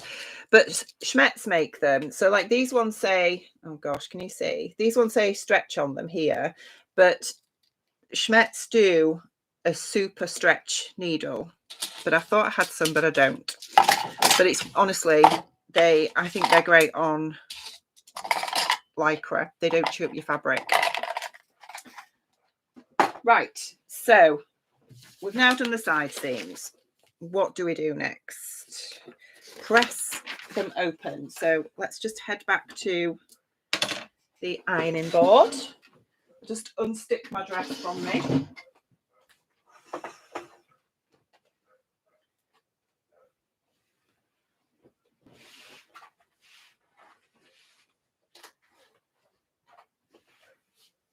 Okay.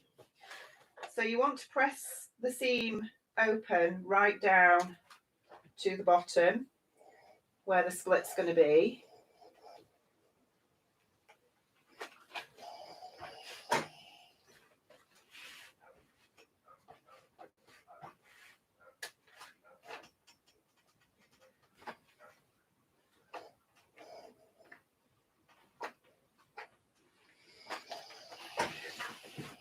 That's one side.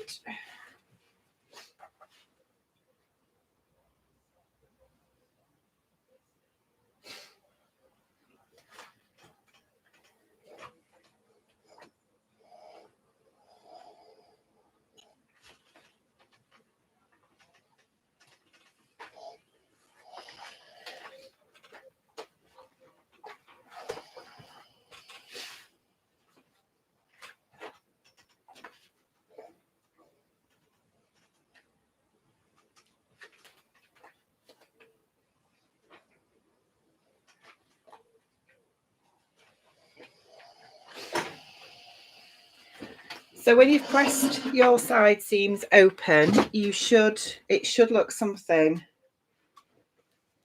I just show you. It should look something like that. So you've got your side seam pressed where the overlocking is, and then this is where the split's going to be. Now, I think the next step is, what we're going to do now, because I have to do this on the ironing board, is we are going to fold, because obviously we've got the raw edge of the fabric here. So we're going to fold it over again to the wrong side like that, if that makes sense, all the way down both sides and press it. So I'm going to do that on the ironing board.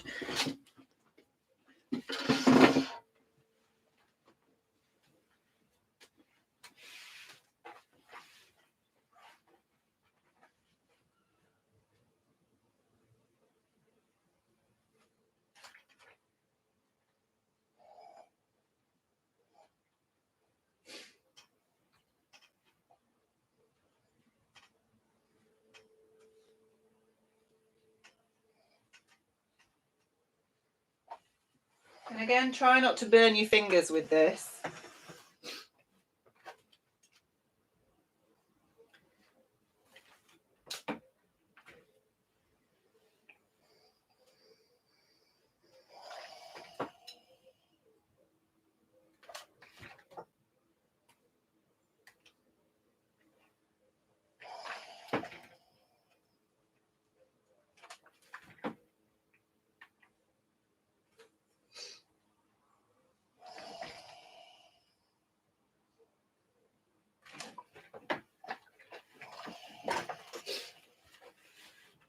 Right, that's one side.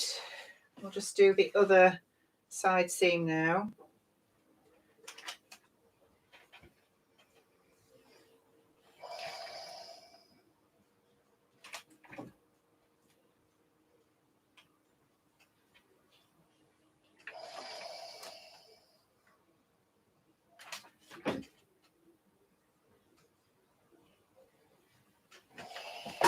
Okay.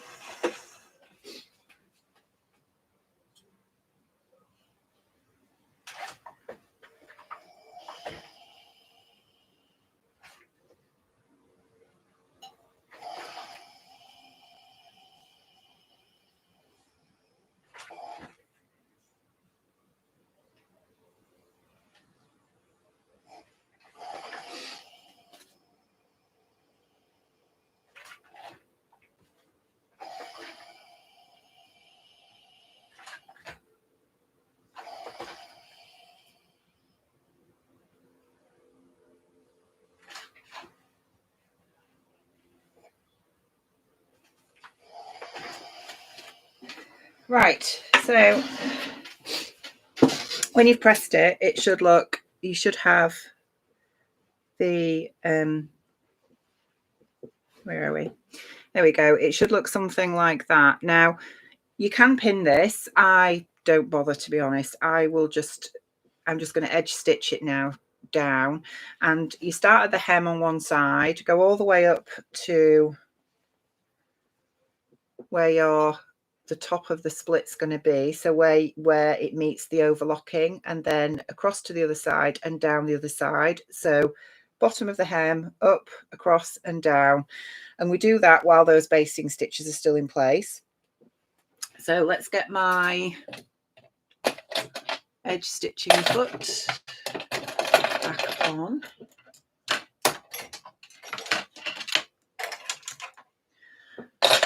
My glasses so I can see what I'm doing.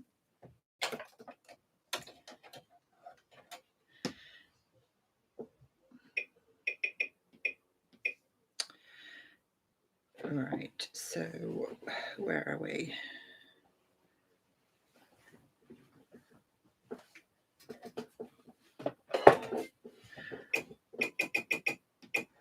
Okay, where are we up to?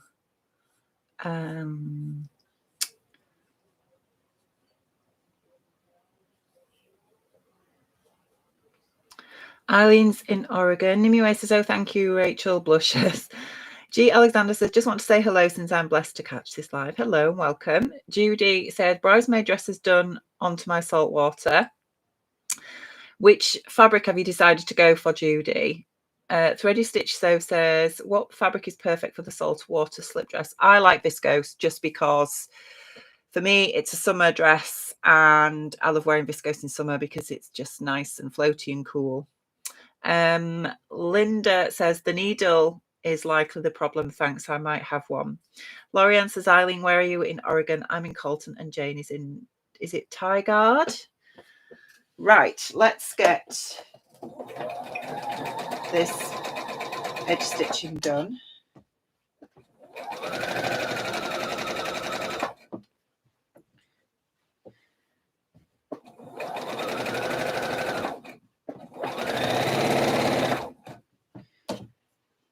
You do need to make sure that you move all the dress out of the way when you're stitching this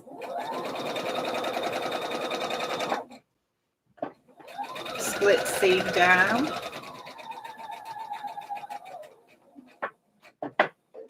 Right, so when you get to the top where the overlocking is, I don't know if you can see what I'm doing. Shall I just pull you down a little bit? There we go. You can just leave your needle down, raise your presser foot and pivot round to go across to the other side. So needle down, pivot, and then we can just go back down the other side. But yeah, just make sure the dress is out of the way. It's very easy to catch the other side of the dress in your sewing if you're not careful.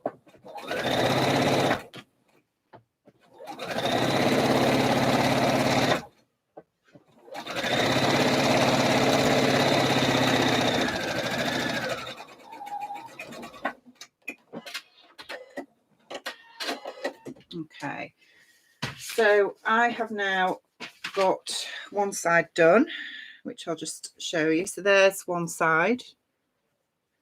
So I've stitched all the way up, edge stitched, pivoted across at the top here and down the other side. I'm just going to do the other side now.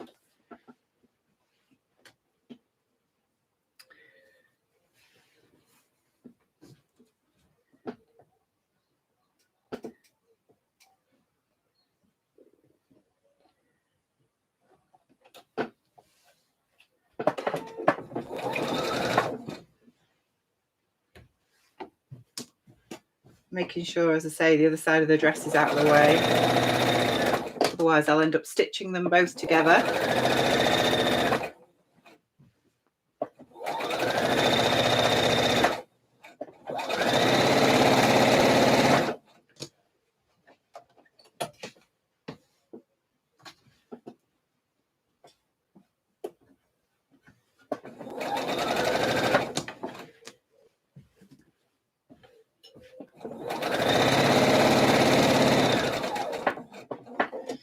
So needle down, pivot across the top.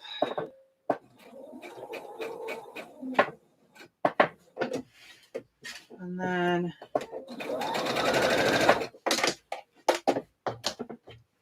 down the other side. Just get those loose threads out of the way.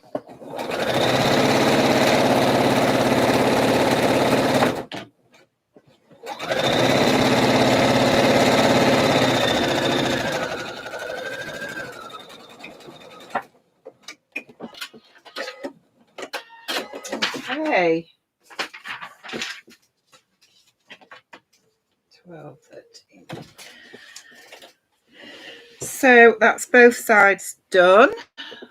So there's the other side there, look, and the top there. And it doesn't tell you to do it at this stage, but you can do if you want, or you can leave it till later. You can then use your seam ripper just to cut through the basting stitches right up to the top there, and your splits are done. But what we're going to do next is I'm just going to leave that for now, and we're going to start working on the binding. And I, for some reason,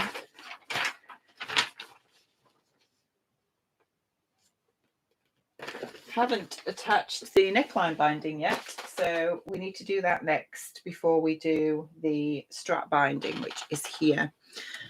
And I've got my neck binding here, and we need to turn the dress out. It's starting to look like a dress, which is good. So we're going to work on the front bit here, so the front neckline, and we're going to attach the binding to the front neckline. You want to be working from the back first if you're doing it the way I do it, which is opening up the binding, attaching it right side to wrong side along the front neckline.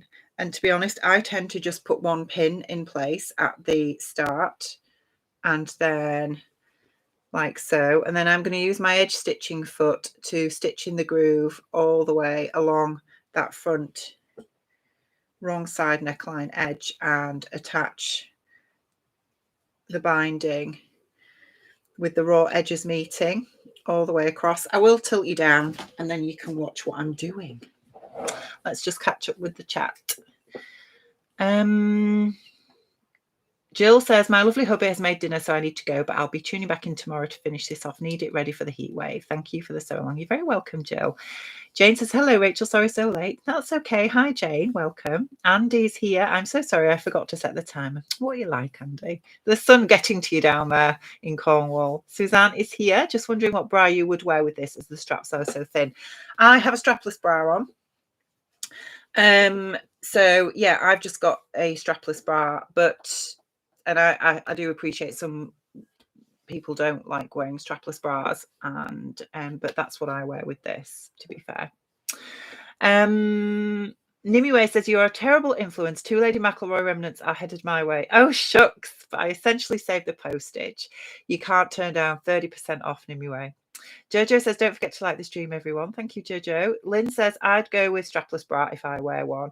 Suzanne says, thanks to Lynn. Linda says, I've just checked my needles. No super stretch. No, I'll have to buy some. Yes, so will I, Linda, because I haven't got any and I want to make a swimsuit. Lynn says, Linda, do you have any Microtex needles to try? Yes, I've heard that. I haven't tried it myself, but I've heard that they work on Lycra. Andy says, the sun and the gin. Yes, I want to make a swimsuit, and the swimsuit that I want to make, I will show you is this one. It's a grasser pattern, and I want to make it for when we go to Cornwall next month. That's it there, look. I think that's really pretty, and it's $4.50. And the good thing about grasser patterns is that you can buy the pattern in the height range that you are, which is awesome because it means they've already done the adjustments for you. Who's bothering me says, what store has the 30%? It's Sherwood's Fabrics. They have 30% off. Right, let's get this. I will tilt you down and then you can watch me sew this neckline binding on. So we're starting from the wrong side. Now I tend to not use my edge stitch foot, actually. I don't know if I said that I did, but I don't. I use my normal, oh gosh, my normal foot when I find it.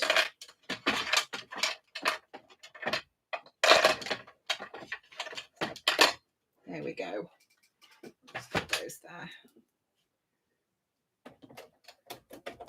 Let's just put my needle back into the center.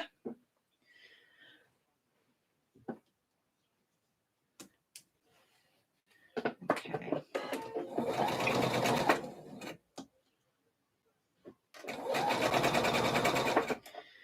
And I tend to watch the edge of the presser foot just against the edge, the raw edge of the fabric. This is why, going back to the beginning when we started this, it's important to have this neckline edge stay stitched, because at this point now, when you're manipulating the bias tape, it would be really easy to really stretch this out of shape, but the stay stitching will just stabilize it so that it doesn't.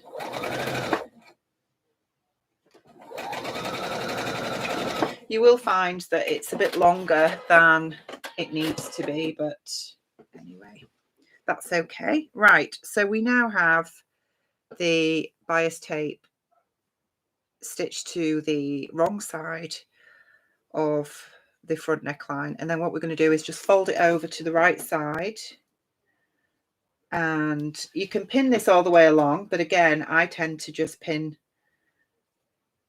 one edge. I'm just going to quickly just take this back to the ironing board because I've got a bit of a crease in my bias tape there and it will really show. So I'm just going to press that out.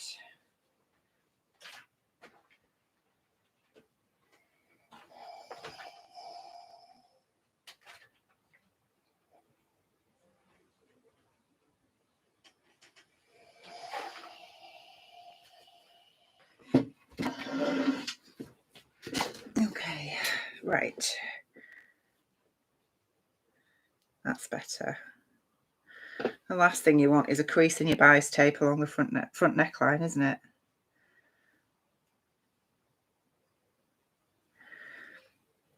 So fold over your bias tape to the front, and then again, I just literally put a pin to start me off at the front like that, and then we're going to edge stitch along the right side, and this time I will need my edge stitching foot just to make sure I get a really neat finish.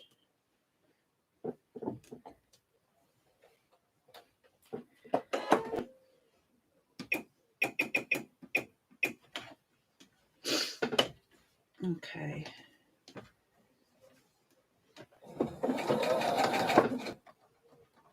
Just move the pin out of the way.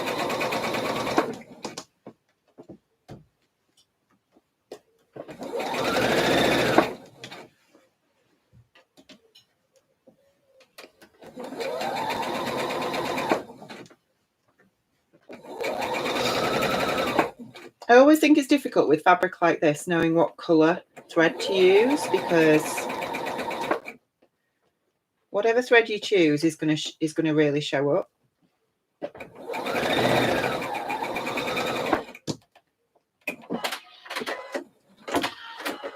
Oh, my bobbins run out. That's typical, isn't it?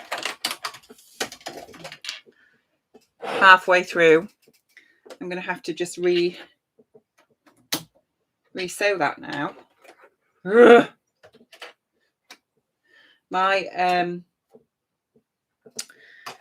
machine needs to go in for a service because it does have a sensor that tells you when the bobbin is low, but my sensor has stopped sensing, and I think it's probably just got some fluff in it or something, but that's annoying.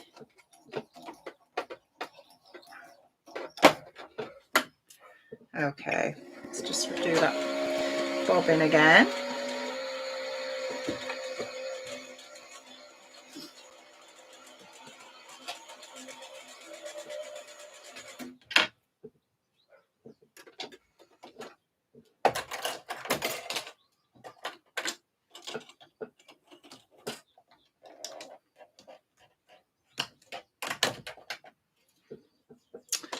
All right, let's just get this re-threaded.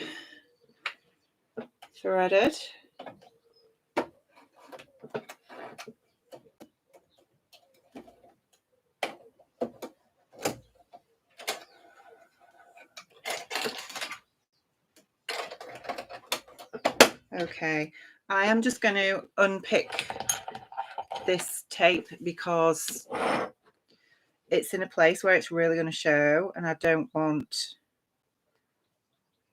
it to look obvious. So I'm just going to pick this and redo it. Where are we up to?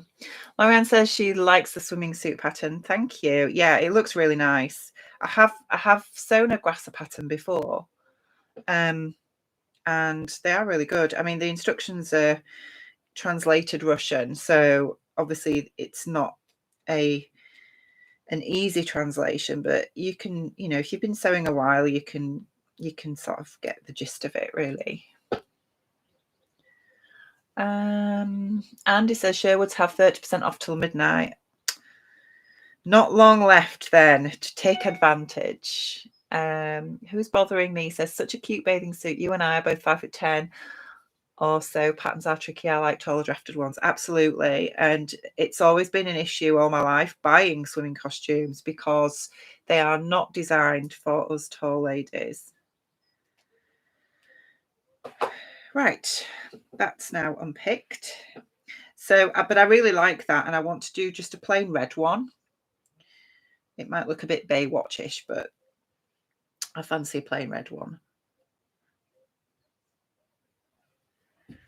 for my holiday. Right, we shall retry that now. Where are we up to? Helen says, glad to see it's wine o'clock. Well, I think it's wine. Beer o'clock here, too warm for sewing. It's in the loft. Wow, it will be warm up there. COVID housebound. Oh no, but feeling better. You're doing a grand job. Thank you, Helen. I've got my Prosecco. But I'm on to the bias binding at the minute, so I'm just leaving the Prosecco so that I get this right. Alyssa says, I was 100% sure my fabric was black till I got it under the machine and realised it is really dark navy. I think when I wear it, it could be considered black or navy. Yes, there is like a midnight colour, isn't there, that is, it looks black in some lights, but then navy in others. Charlie says, bobbins are annoying. Yes, especially when they run out mid, it's always mid top stitch or something, isn't it? That's the issue. And yeah, anyway. So Joey says, sometimes I switch my bra straps to the transparent ones. Oh, yes. However, strapless is best. Denise says, I'm a quilter, gone garment maker, and love binding and bias binding. I may be the only one. Who's bothering me? Lol, Baywatch-ish. Yes.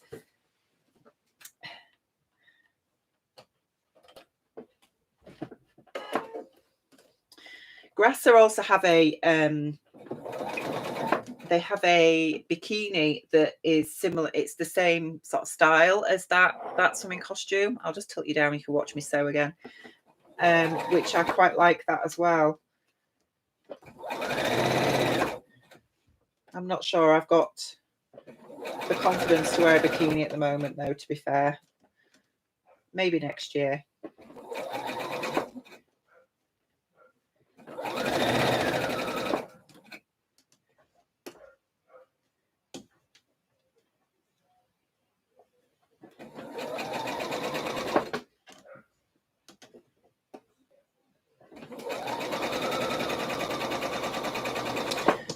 Right. That looks better. Why is that not cut the thread? Okay. Let me see. Yes, let me just give that a press and then I will show you. Just throw my instructions on the floor.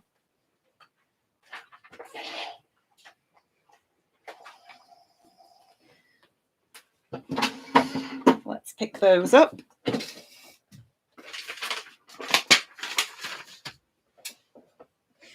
And my straps. Right. So front neckline is now bound. Let's turn you around a bit. There we go. There we go. That looks okay, doesn't it? So the next bit is doing the strap binding. And so what it says is the binding will wrap around the underarms and the back and extend out past the dress to form the straps. So you fold the binding in half to find the center point and match that with the center back on your dress. Pin it in place so that the folded edges of the binding are wrapped around the raw edges of your dress. You see, the instructions tell you to do this in one go, but I have to do it in 2 steps. Otherwise, I just wouldn't catch the fabric and it would just look messy. So, but if you have, if you have an attachment for your sewing machine and you're really good at it, then you can just do this in one go. Right, so I found the center point of my long strap binding, and the center point obviously of your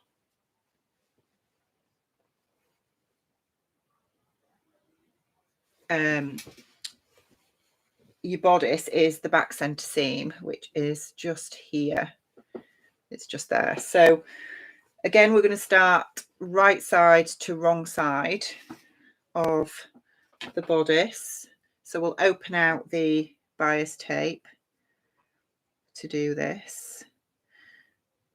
So it should roughly be where that, where we attached the 2 straps together, that is actually coming up on mine as the center point.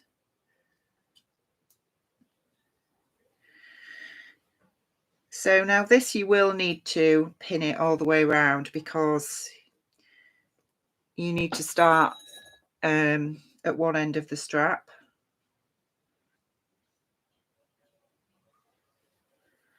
So while I'm pinning this, we'll catch up with the chat. Where are we up to? I don't think I've missed much actually. So Joey says, please share your thoughts about making a swimsuit, as I would like to give it a go, but I'm a bit nervous about it for some reason. That would be so helpful. Many thanks. Yeah, I've made the Friday Pattern Company Vanatza swimsuit before. That's a 2-piece, and I made that about 3 years ago, I think. They are actually fairly straightforward as long as you've got the right type of fabric that you need, the right elastics and needles, etc. If you've got everything that you should have, they're actually really simple to make, she says. But I've not made one for a few years actually, and they're very quick. It's like making athletic wear. I mean, I haven't made any leggings for a year or so, running leggings, because I've got so many. I don't really need any more at the minute. But again, they're really simple and they're really quick. I can, whip up a pair of running leggings in about an hour. And as long as you've got the right sort of fabric, they are fairly straightforward. Ah, Sian's here. Hello, Sian. Are you well, my lovely? This fabric is very pretty, yes, but I only got, I'll be honest with you, I'm a little bit annoyed because the 2 back bodice pieces are sort of matching, if that makes sense. I mean, if I hold it up, you can see how they're cut. You can, they're sort of mirror images of each other, aren't they? But I didn't have enough fabric to be able to cut it out better than that. So it is what it is. I think I got the last bit on the bolt of this fabric, and I knew it would be a squeeze to get this dress out of it because of making the binding. It's the binding that takes up the fabric because you're cutting it on the bias. Charlie says, yes, very beautiful fabric. Linda says, found some needles, trying size. Linda says, found some light ballpoint needles. I'm trying a size 9. Maybe it will work.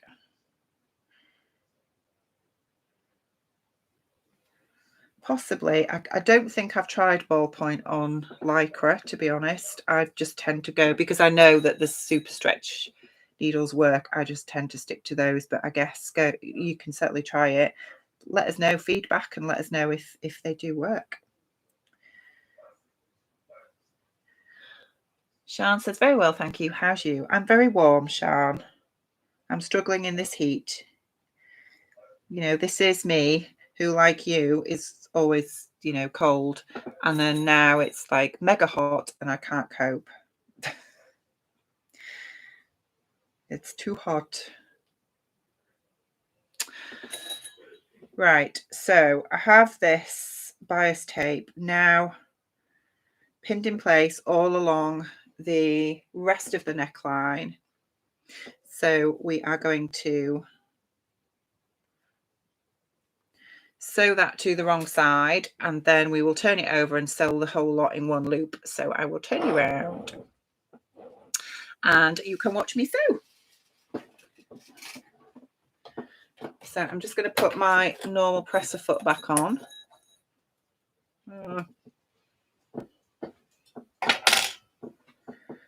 When I find it, because it's buried amongst pins at the minute. Very disorganized this evening. Okay, let's just move that back to the center. Okay.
Sorry, I'm quiet, guys. I am really concentrating.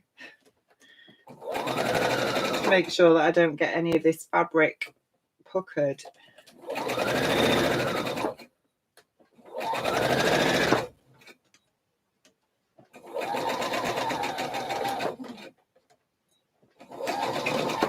Okay. Right. Let's just... I'm just going to trim off that end there. Okay, so I'm just going to check that that is all. Yeah, you see I've got a little pucker there. Where is my seam ripper?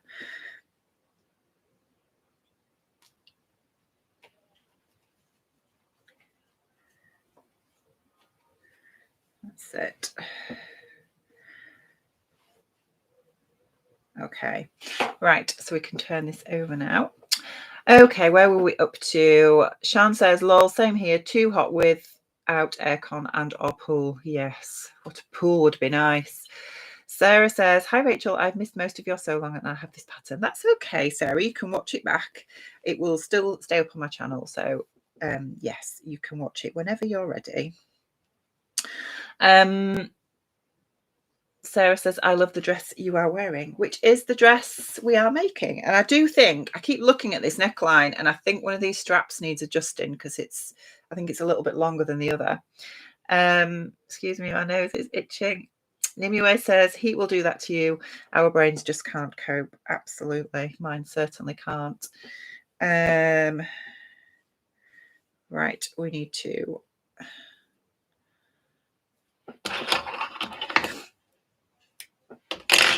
edge stitch this now and fold the binding over to the front like so and stitch it all the way along, including the straps.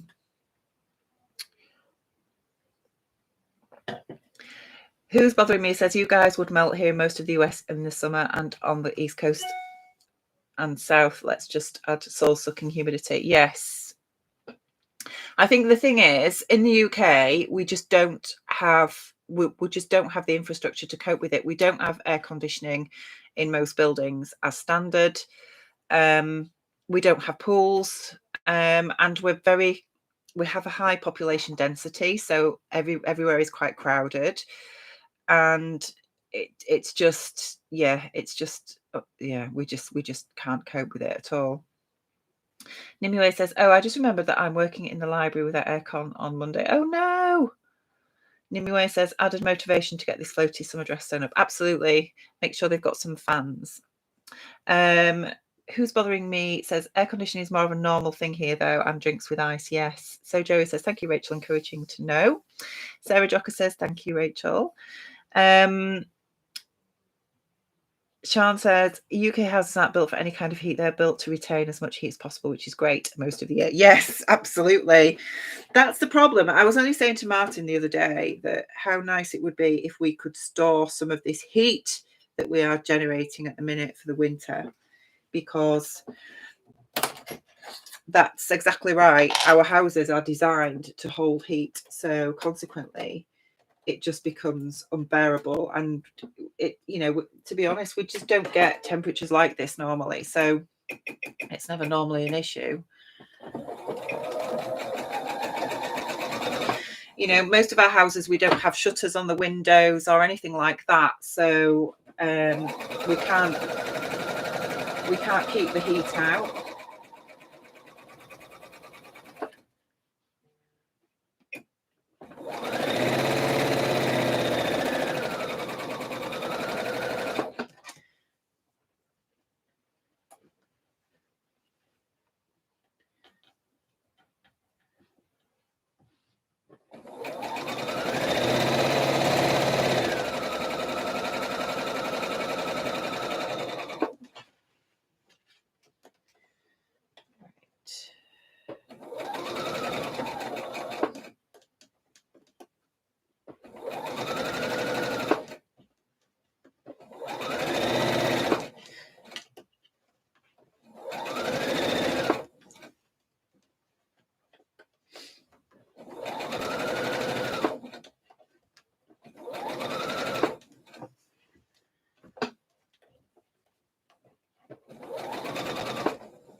I've got a long thread there that I need to just remove. Most of the time when I'm doing bias binding, I will tuck threads in, but sometimes they're just a little bit too long.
Right, so the binding is done. Okay, so we now have binding all the way around the neckline and straps, and it's starting to look like a saltwater slip dress. We just need to now give that a good press. I'll do that in a second. We need to fold up the back strap loops and just stitch those on the binding as well so that they stand up and it just secures them. Where are we up to? And then we need to put the sliders on. Andy says you need to be on the beach. Yes, beach is too far for me, to be fair. It's not too far for a day trip, but it's not down the road, put it that way. Grace says, now watching on the TV as I have broken another needle, doing so much top stitching on denim and my machine can't cope. Oh no.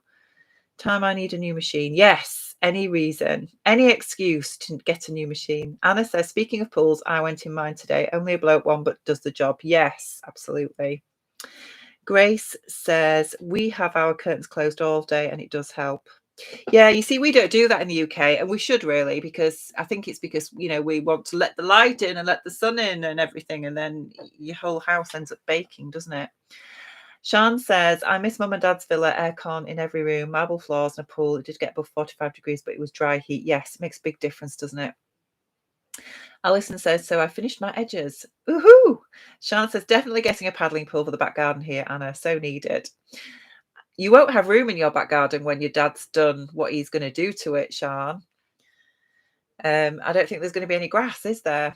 Alison says, and now struggling to find my notches. Oh no. Sarah says to Grace, I totally agree. Sarah says to Sian, likewise, so needed. Sarah says, gorgeous fabric, Rachel. Thank you. Lynn says, Alison Kemp, I serge first, then go back to the pattern and mark the notches. Yes, always good idea. Anna says to Sian, it's a blessing. I'm used to pools in other countries, but at my friend's current house, no proper pool. The air pools are so good now for how long and deep they can be. And she says to Sian, packed up when not in use. Yes, Sian says that's true about the back garden, but he's not doing it till next year. Ah, well, that's a plan then. Paddling pool for Sian's garden for this summer. Right, let me just give this a press.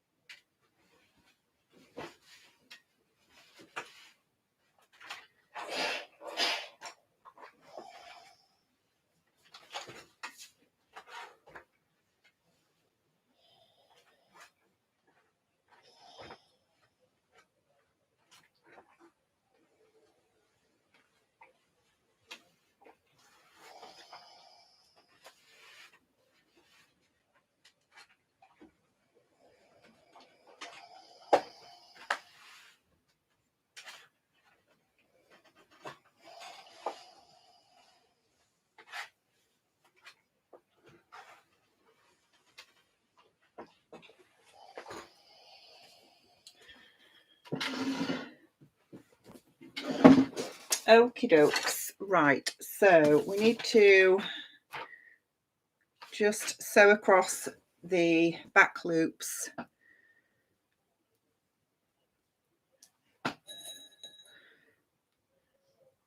so that they are secured. So we'll do that now, and then we are going to be putting the sliders on the straps. And I'm going to be honest, this is the bit that I hate. I hated doing it on the dress that I'm wearing. I don't know if it's the fabric. These strap sliders I've got are just so small, and I just find them really, really finicky to use. But we will persevere and we will prevail. So right, let me get these just secured into place, and then we can work on the sliders. I'll just change my presser foot again. Put my needle back into its central position. There we go. So we shall just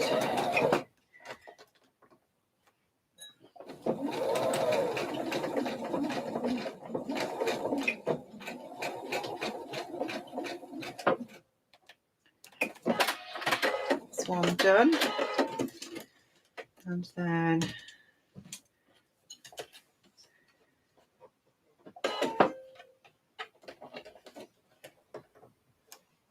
the second one.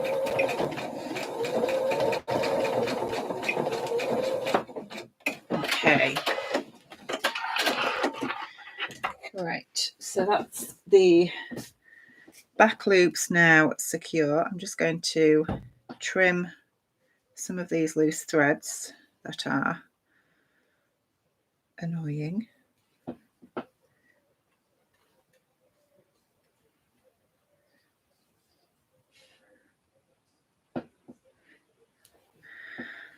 Okie dokes, right. And I tend to use my tweezers to help me with these strap sliders. So, where are we up to? So there is a detailed explanation of how to put the strap sliders on.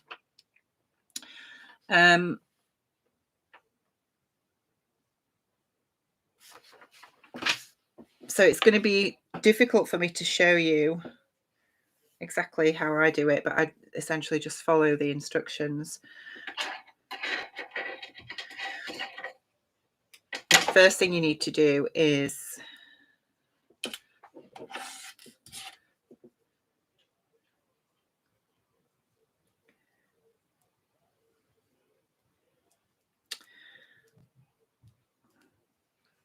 put your strap through the slider.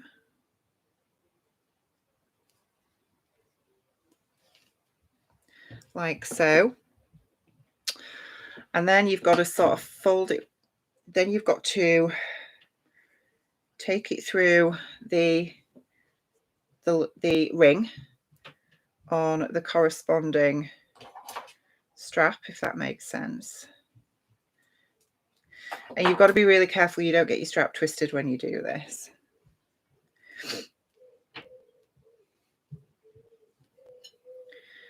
And then you are literally going to sort of go back on itself. And this is the bit that I just find really awkward. Where are we? Alison says, ooh, thanks for that. And says she's a newbie. Sian says, I love the fabric you're wearing too. I think this was from Croft Mill, Sian. I'm sure they've still got it. Not that you are buying any more fabric till the Festival of Quilts anyway. Alyssa says, I just finished. I did prep all my binding ahead of time since I knew it took me forever last time. Now I need to decide what I'm sewing next. Well done, Melissa. If you are in my Facebook group, please put a picture of you in your saltwater. I'd love to see it. Grace says, I bought a paddling pool for our border collie, but she's not interested in it, but we now hose her down to keep her cool. Yeah, poor Piper hasn't really known what to do with himself today. 1 minute he's been inside, the next minute he's been outside, and then he's been laid on the garden, and yeah, he's just not been a happy boy today.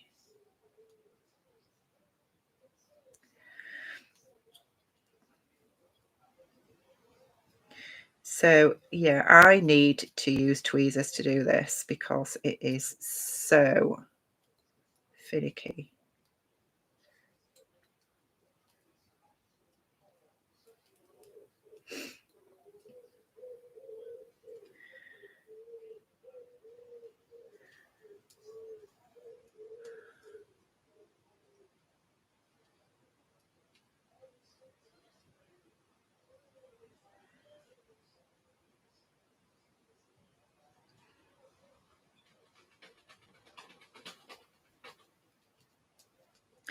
I think I'm there. I think I've got it through. Right, let's see.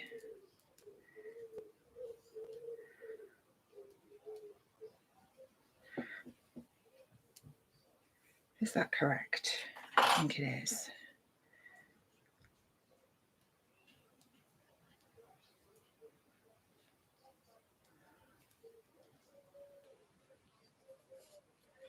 Yeah.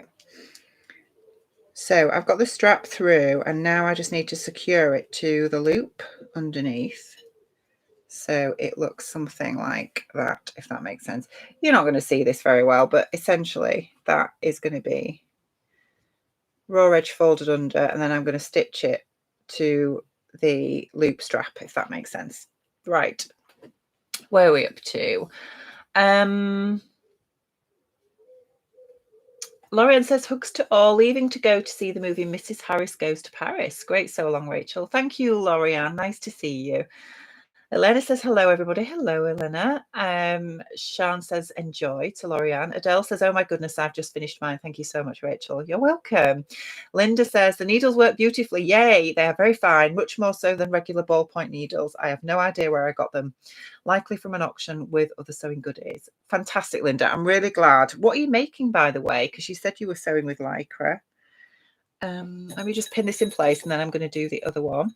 Sean says, looking forward to seeing the finished dress. We'll catch up later. Thank you, Sean. Nice to see you. Right, that's one strap in place. So we're going to just do the same thing with the other strap now. Where are my scissors?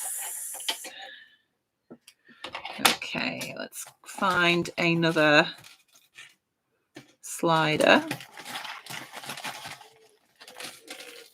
Here we go. Right.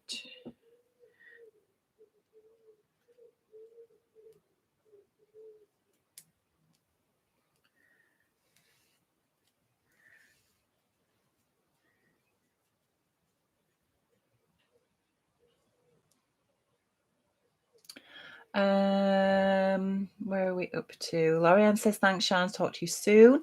Made It So says, I know I keep repeating myself, but maybe try some tape on the ends of the straps to get them through the sliders. Oh, yes, you are so right. You are so right. I've got it through the slider. Now we need to take it through the loop on the other side. And you are going from the outside in towards the dress.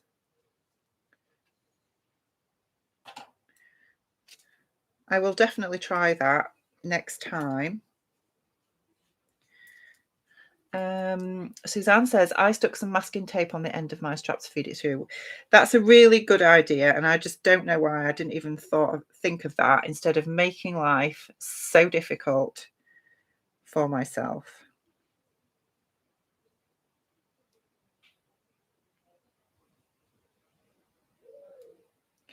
Which is probably why some of you have finished and I'm still beavering away here. But we're nearly there. Alyssa says she's posted a photo on her mannequin and she looks great. Aha. Mannequins look amazing in everything, don't they? Have you noticed that? It's so frustrating. My mannequin's naked at the minute. Tracy is unpicking her side split because she's just noticed she hadn't changed the stitch length. Oh no!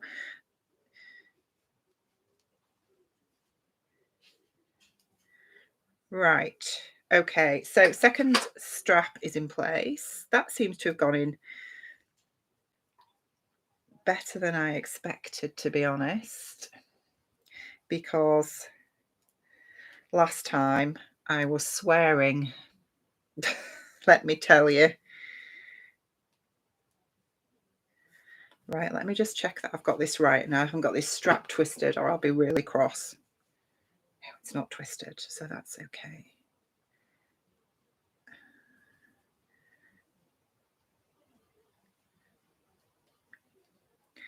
Right, so that needs to then be pinned. Hang on, let me just make sure I've got that raw edge.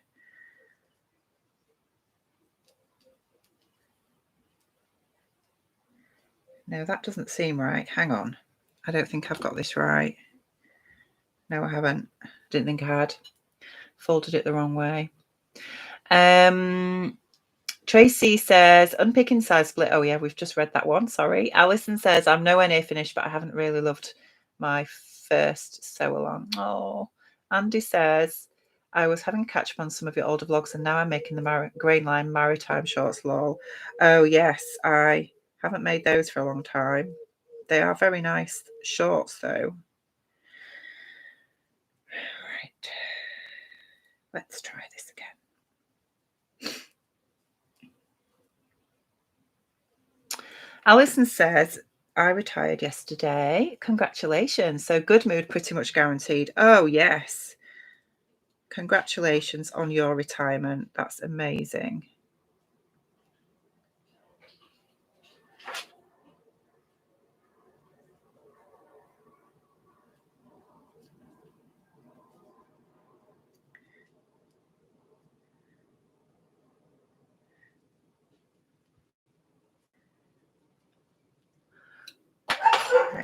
Oh, can you hear Piper? This is because he's fed up now. He wants to go for a walk. In fact, I think Martin might be taking him now because it's cooled down a bit. Well, it doesn't feel it in here. Oh gosh, what's happened here? The straps are twisted. Okay. I don't know if you can hear him. And Martin telling him to shut up.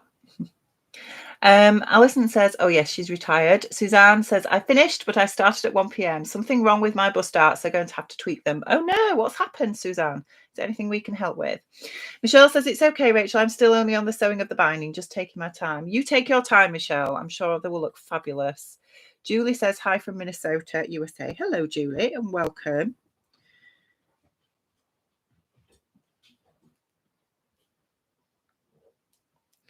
Right then, I think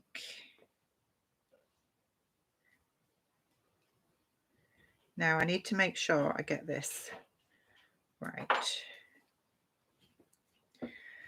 Let's have a look then. So straps are nearly in place. That's right. How have I got that? Is stitched to that one, and that one needs to be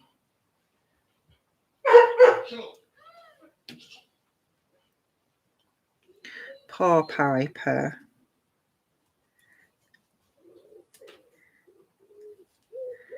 He's very excited to go on his walk. Bless him. Oh, my nose is streaming today. And I've now got this strap twisted. Oh, it's so frustrating.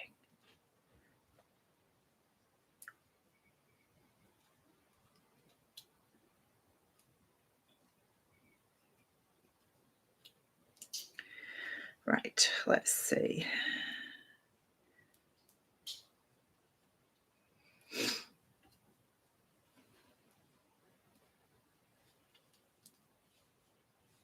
I think I'll just take that out and redo it because it was definitely twisted.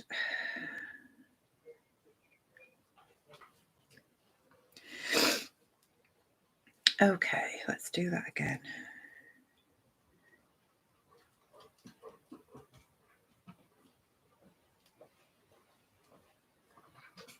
Oh.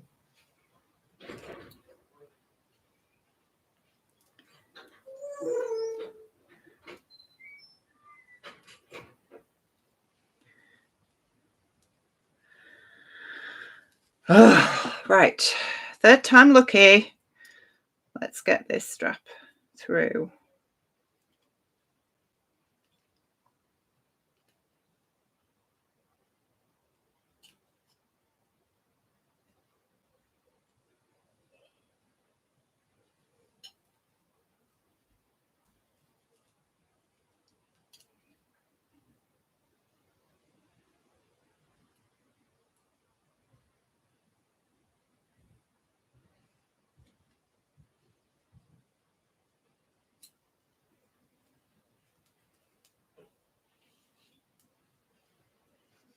Okay. I think. Yes. Yes, it's there. Okay. So let me just make sure I get that folded the right way. So I've got that attached to the bottom one, haven't I? Okay. Okay. So that needs to go on there. Folded down like so.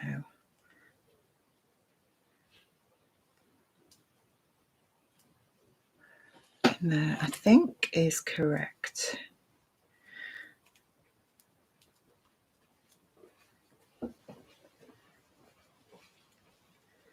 Right, so that's, yeah, that's there. Perfect. Right, they are through and ready to sew. Let me just catch up with the chat. Isaac has just gone chasing his dad with Piper. Where are we up to? Lynn says my dog hears Piper. Yes, he was just desperate for a walk, so they've gone out now. Excuse me. Suzanne said bust starts are fine now. I've put on a different bra. Just needed uplifting. Perfect. That's so good when that happens, isn't it? When you can find a bra that just makes everything right. Okay, so let me show you where we're at. Sounds like somebody's back.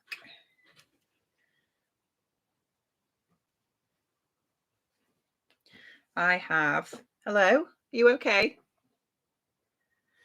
What are you doing? Martin's staring at me outside the window. I thought you'd taken Piper out. Okay. So I have got the straps pinned underneath there like that, and I just need to sew along there now to secure it.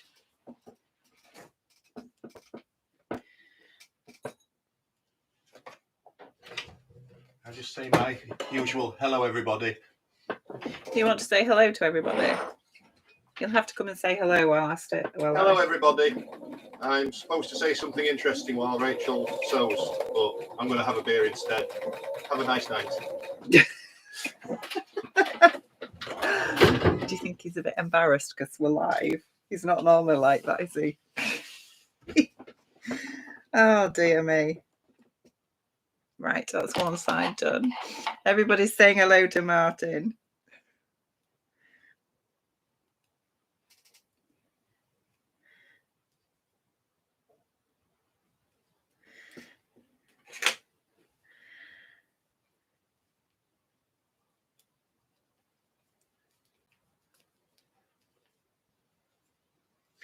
Right, so one side is sewn in place. We are nearly there, nearly there. All that's going to be left to do is hemming when this is sorted.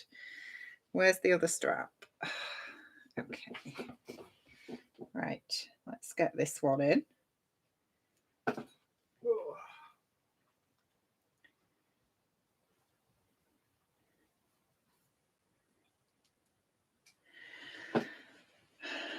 I still can't figure out if that's right. Hang on, let me just have a little look.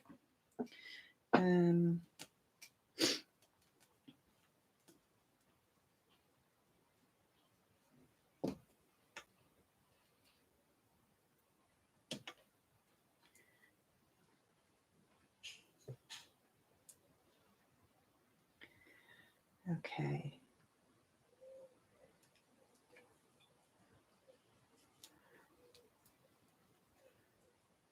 I'm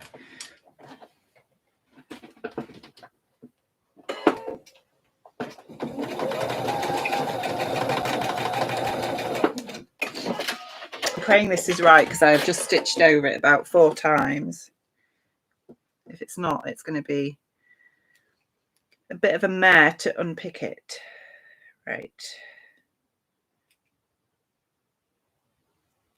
Okay.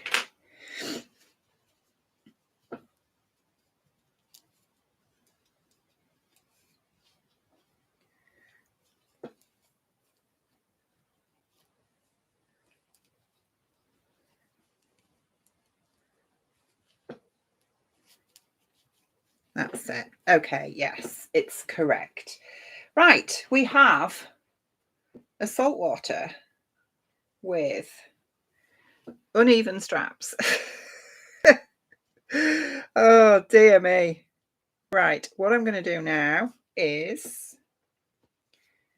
They're not too bad, actually. So just...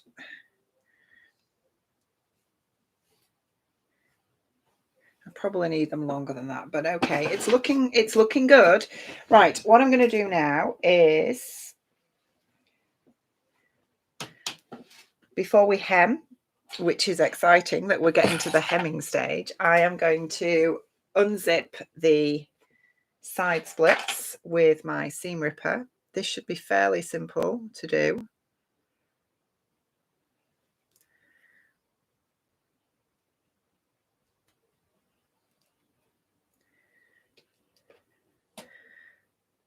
But remember, you are only going so far. You don't want to be undoing your entire side seam. Where are we up to with the chat? Right.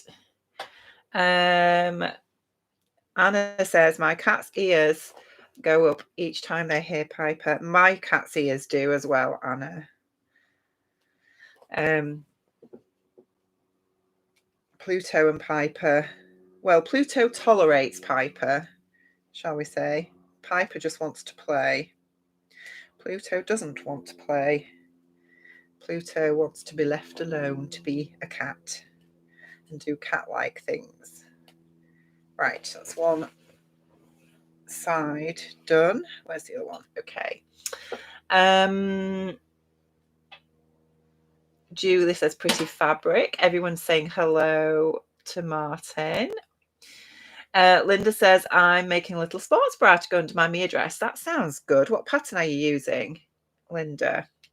I'm making because the dress goes in narrow between the shoulders at the back and I don't have a bra that would work under it. Oh, well, that's a really good idea to solve that styling dilemma. Judy says, do you have a hem marker? Oh, no. Somebody gave me one, I think. Lol. But I don't need it for this, to be honest, because it's fairly straightforward, isn't it? It's hemming the saltwater. It's literally two very short seams. Anna says hi to Martin. Andy says lol to Judy. Martin says always happy BLN. Jane says bye Rachel. Thanks for a lovely Saturday morning. I'm sure your dress will be fabulous. Oh, thank you, Jane, and thank you for joining us. So when you unzip your splits, you will have lots of little thread tails that you'll just need to, you know, from your, if you can look there, look, if you can see, there's just like the odd little thread that you'll just need to tidy up. And then all I do to hemming this is easy because that's the hem. So we're just going to fold it over and fold it over again. I probably won't with this, but with longer hems, I will run a line of stitches first because it just stabilizes it when you turn it over. But I am literally going to just fold this over twice and hem it. And then I will put it on the mannequin to show you what it looks like.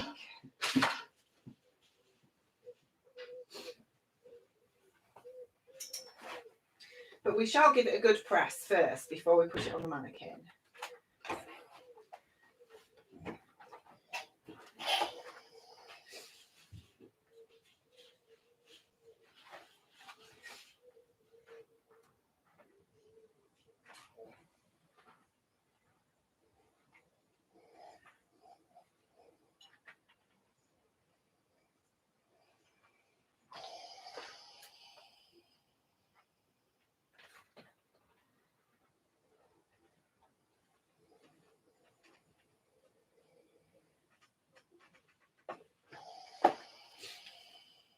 So that's one side of the hem pressed, and we'll just do the other side. Just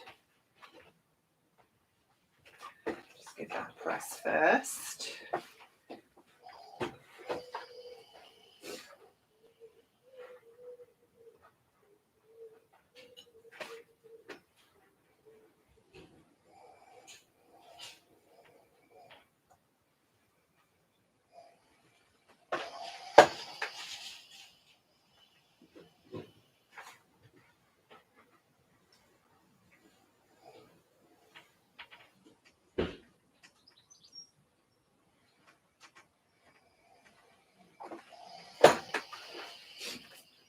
Okay, so I have pressed up the hem by probably, I don't know, 3/8 of an inch and done the same again. And then I'm just going to edge stitch it. Now, normally when I hem, I do blind stitch on my sewing machine, but for this, I am just going to edge stitch it because I think it's, you know, it's a type of dress that you can just run a stitch along the bottom and it will be fine. Let me just trim that thread tail there.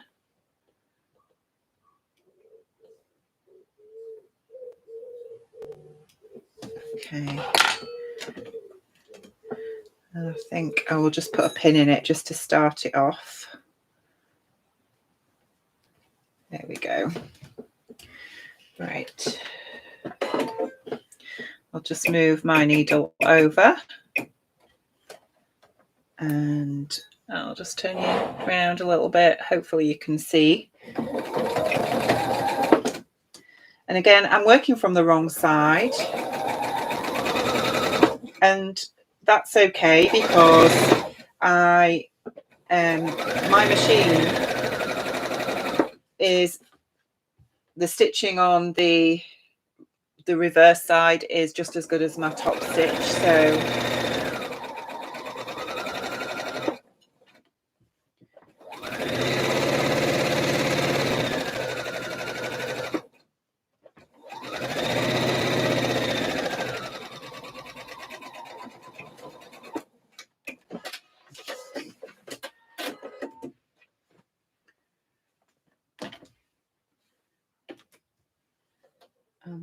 we'll do the same for the other hem.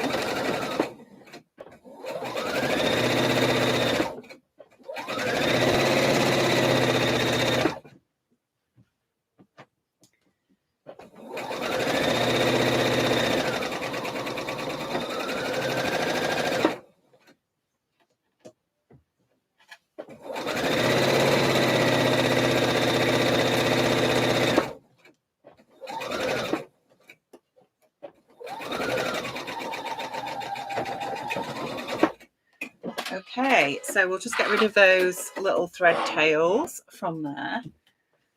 We'll give it all a good press and then I will put it on the mannequin and show you the finished dress.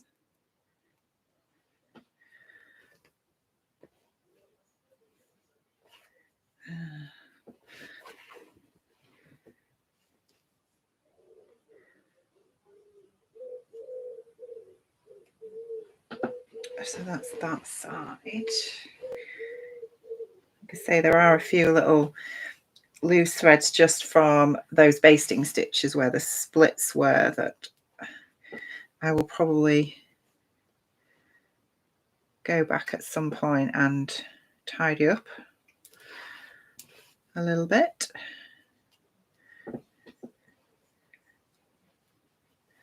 It's not bad actually. Right, let's give this a bit of a press and then we'll put it on my mannequin and I will bring it round to show you.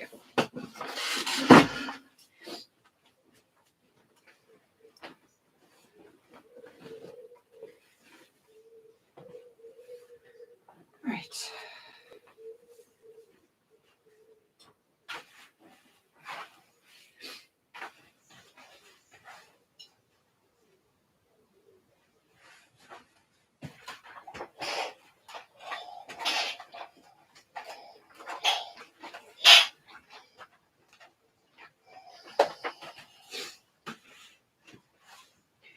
I have to say as well, I'm quite happy with the print placement on the front.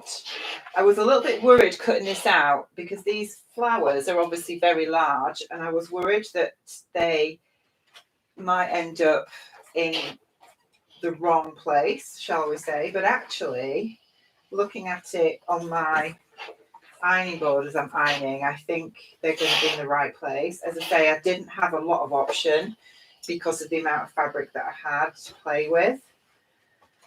And yeah, the back is a little bit annoying because of how the print is, but I'm not going to see the back when I'm wearing it, am I? So that's going to be all right.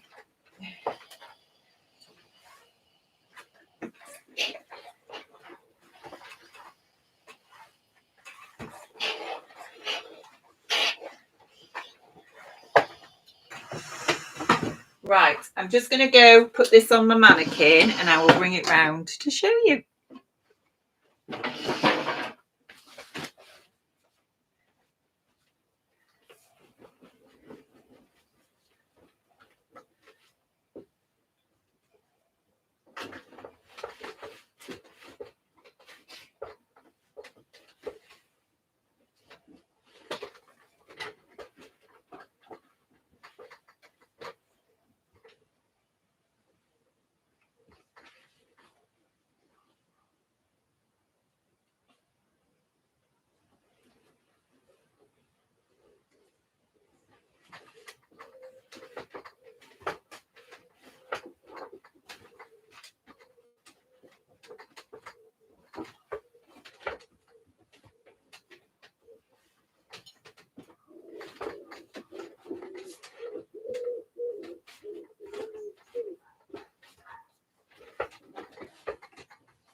Right, I'm back.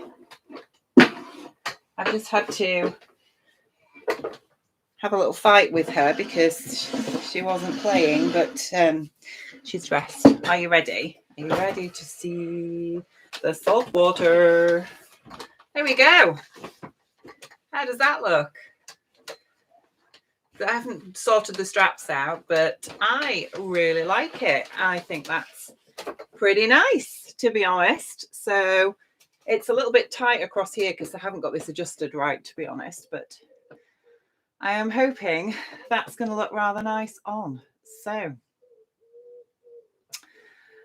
I am super happy with it. I hope you've enjoyed the sew along. I can't wait to wear this. I think I'm going to wear it tomorrow because it's going to be super hot and this is just going to be perfect for the weather. If I sort of lift it up a little bit, and you can see it's got the little, wherever they are, side slits there, look. Oops. But she's going to be gorgeous, isn't she? So yeah, I hope you've enjoyed it. I will, as I say, I'll put this on tomorrow and I'll take some photos. I'll probably put some in the Facebook group and probably on Instagram as well. But I hope you've enjoyed the sew along. As I say, I know there was a couple of little errors in it, but that's sewing, isn't it? When we're following instructions and sometimes we get things a little bit wrong and then have to correct ourselves, etc. But yeah, I hope you've enjoyed it anyway. It's been great to join you all again, and it's just felt so long because I think it was April, or was it March the last time? I can't remember, but I'm hoping to do another sew along in August. I do have sort of my work schedule is steadily decreasing now, which is really good news. So I will have some more time, and I'm looking probably around about the 20th of August because that's probably the week before we go away, and I think that will be a really good time to do another pattern. So I'm going to have a think about what we can probably do next on the next live, and I'll give you some options. I'll put a poll up in the Facebook group and probably on my community tab on YouTube as well, and we can hopefully look forward to another sew along at some point in August. So thank you for joining me, everybody. I'm going to say goodbye to you all now and finish off my Prosecco that I've still got half a glass of. So cheers, everybody. Happy Saturday. Enjoy the rest of your evening or your afternoon, wherever you are in the world, and I will be back with you really soon. Take care. Bye.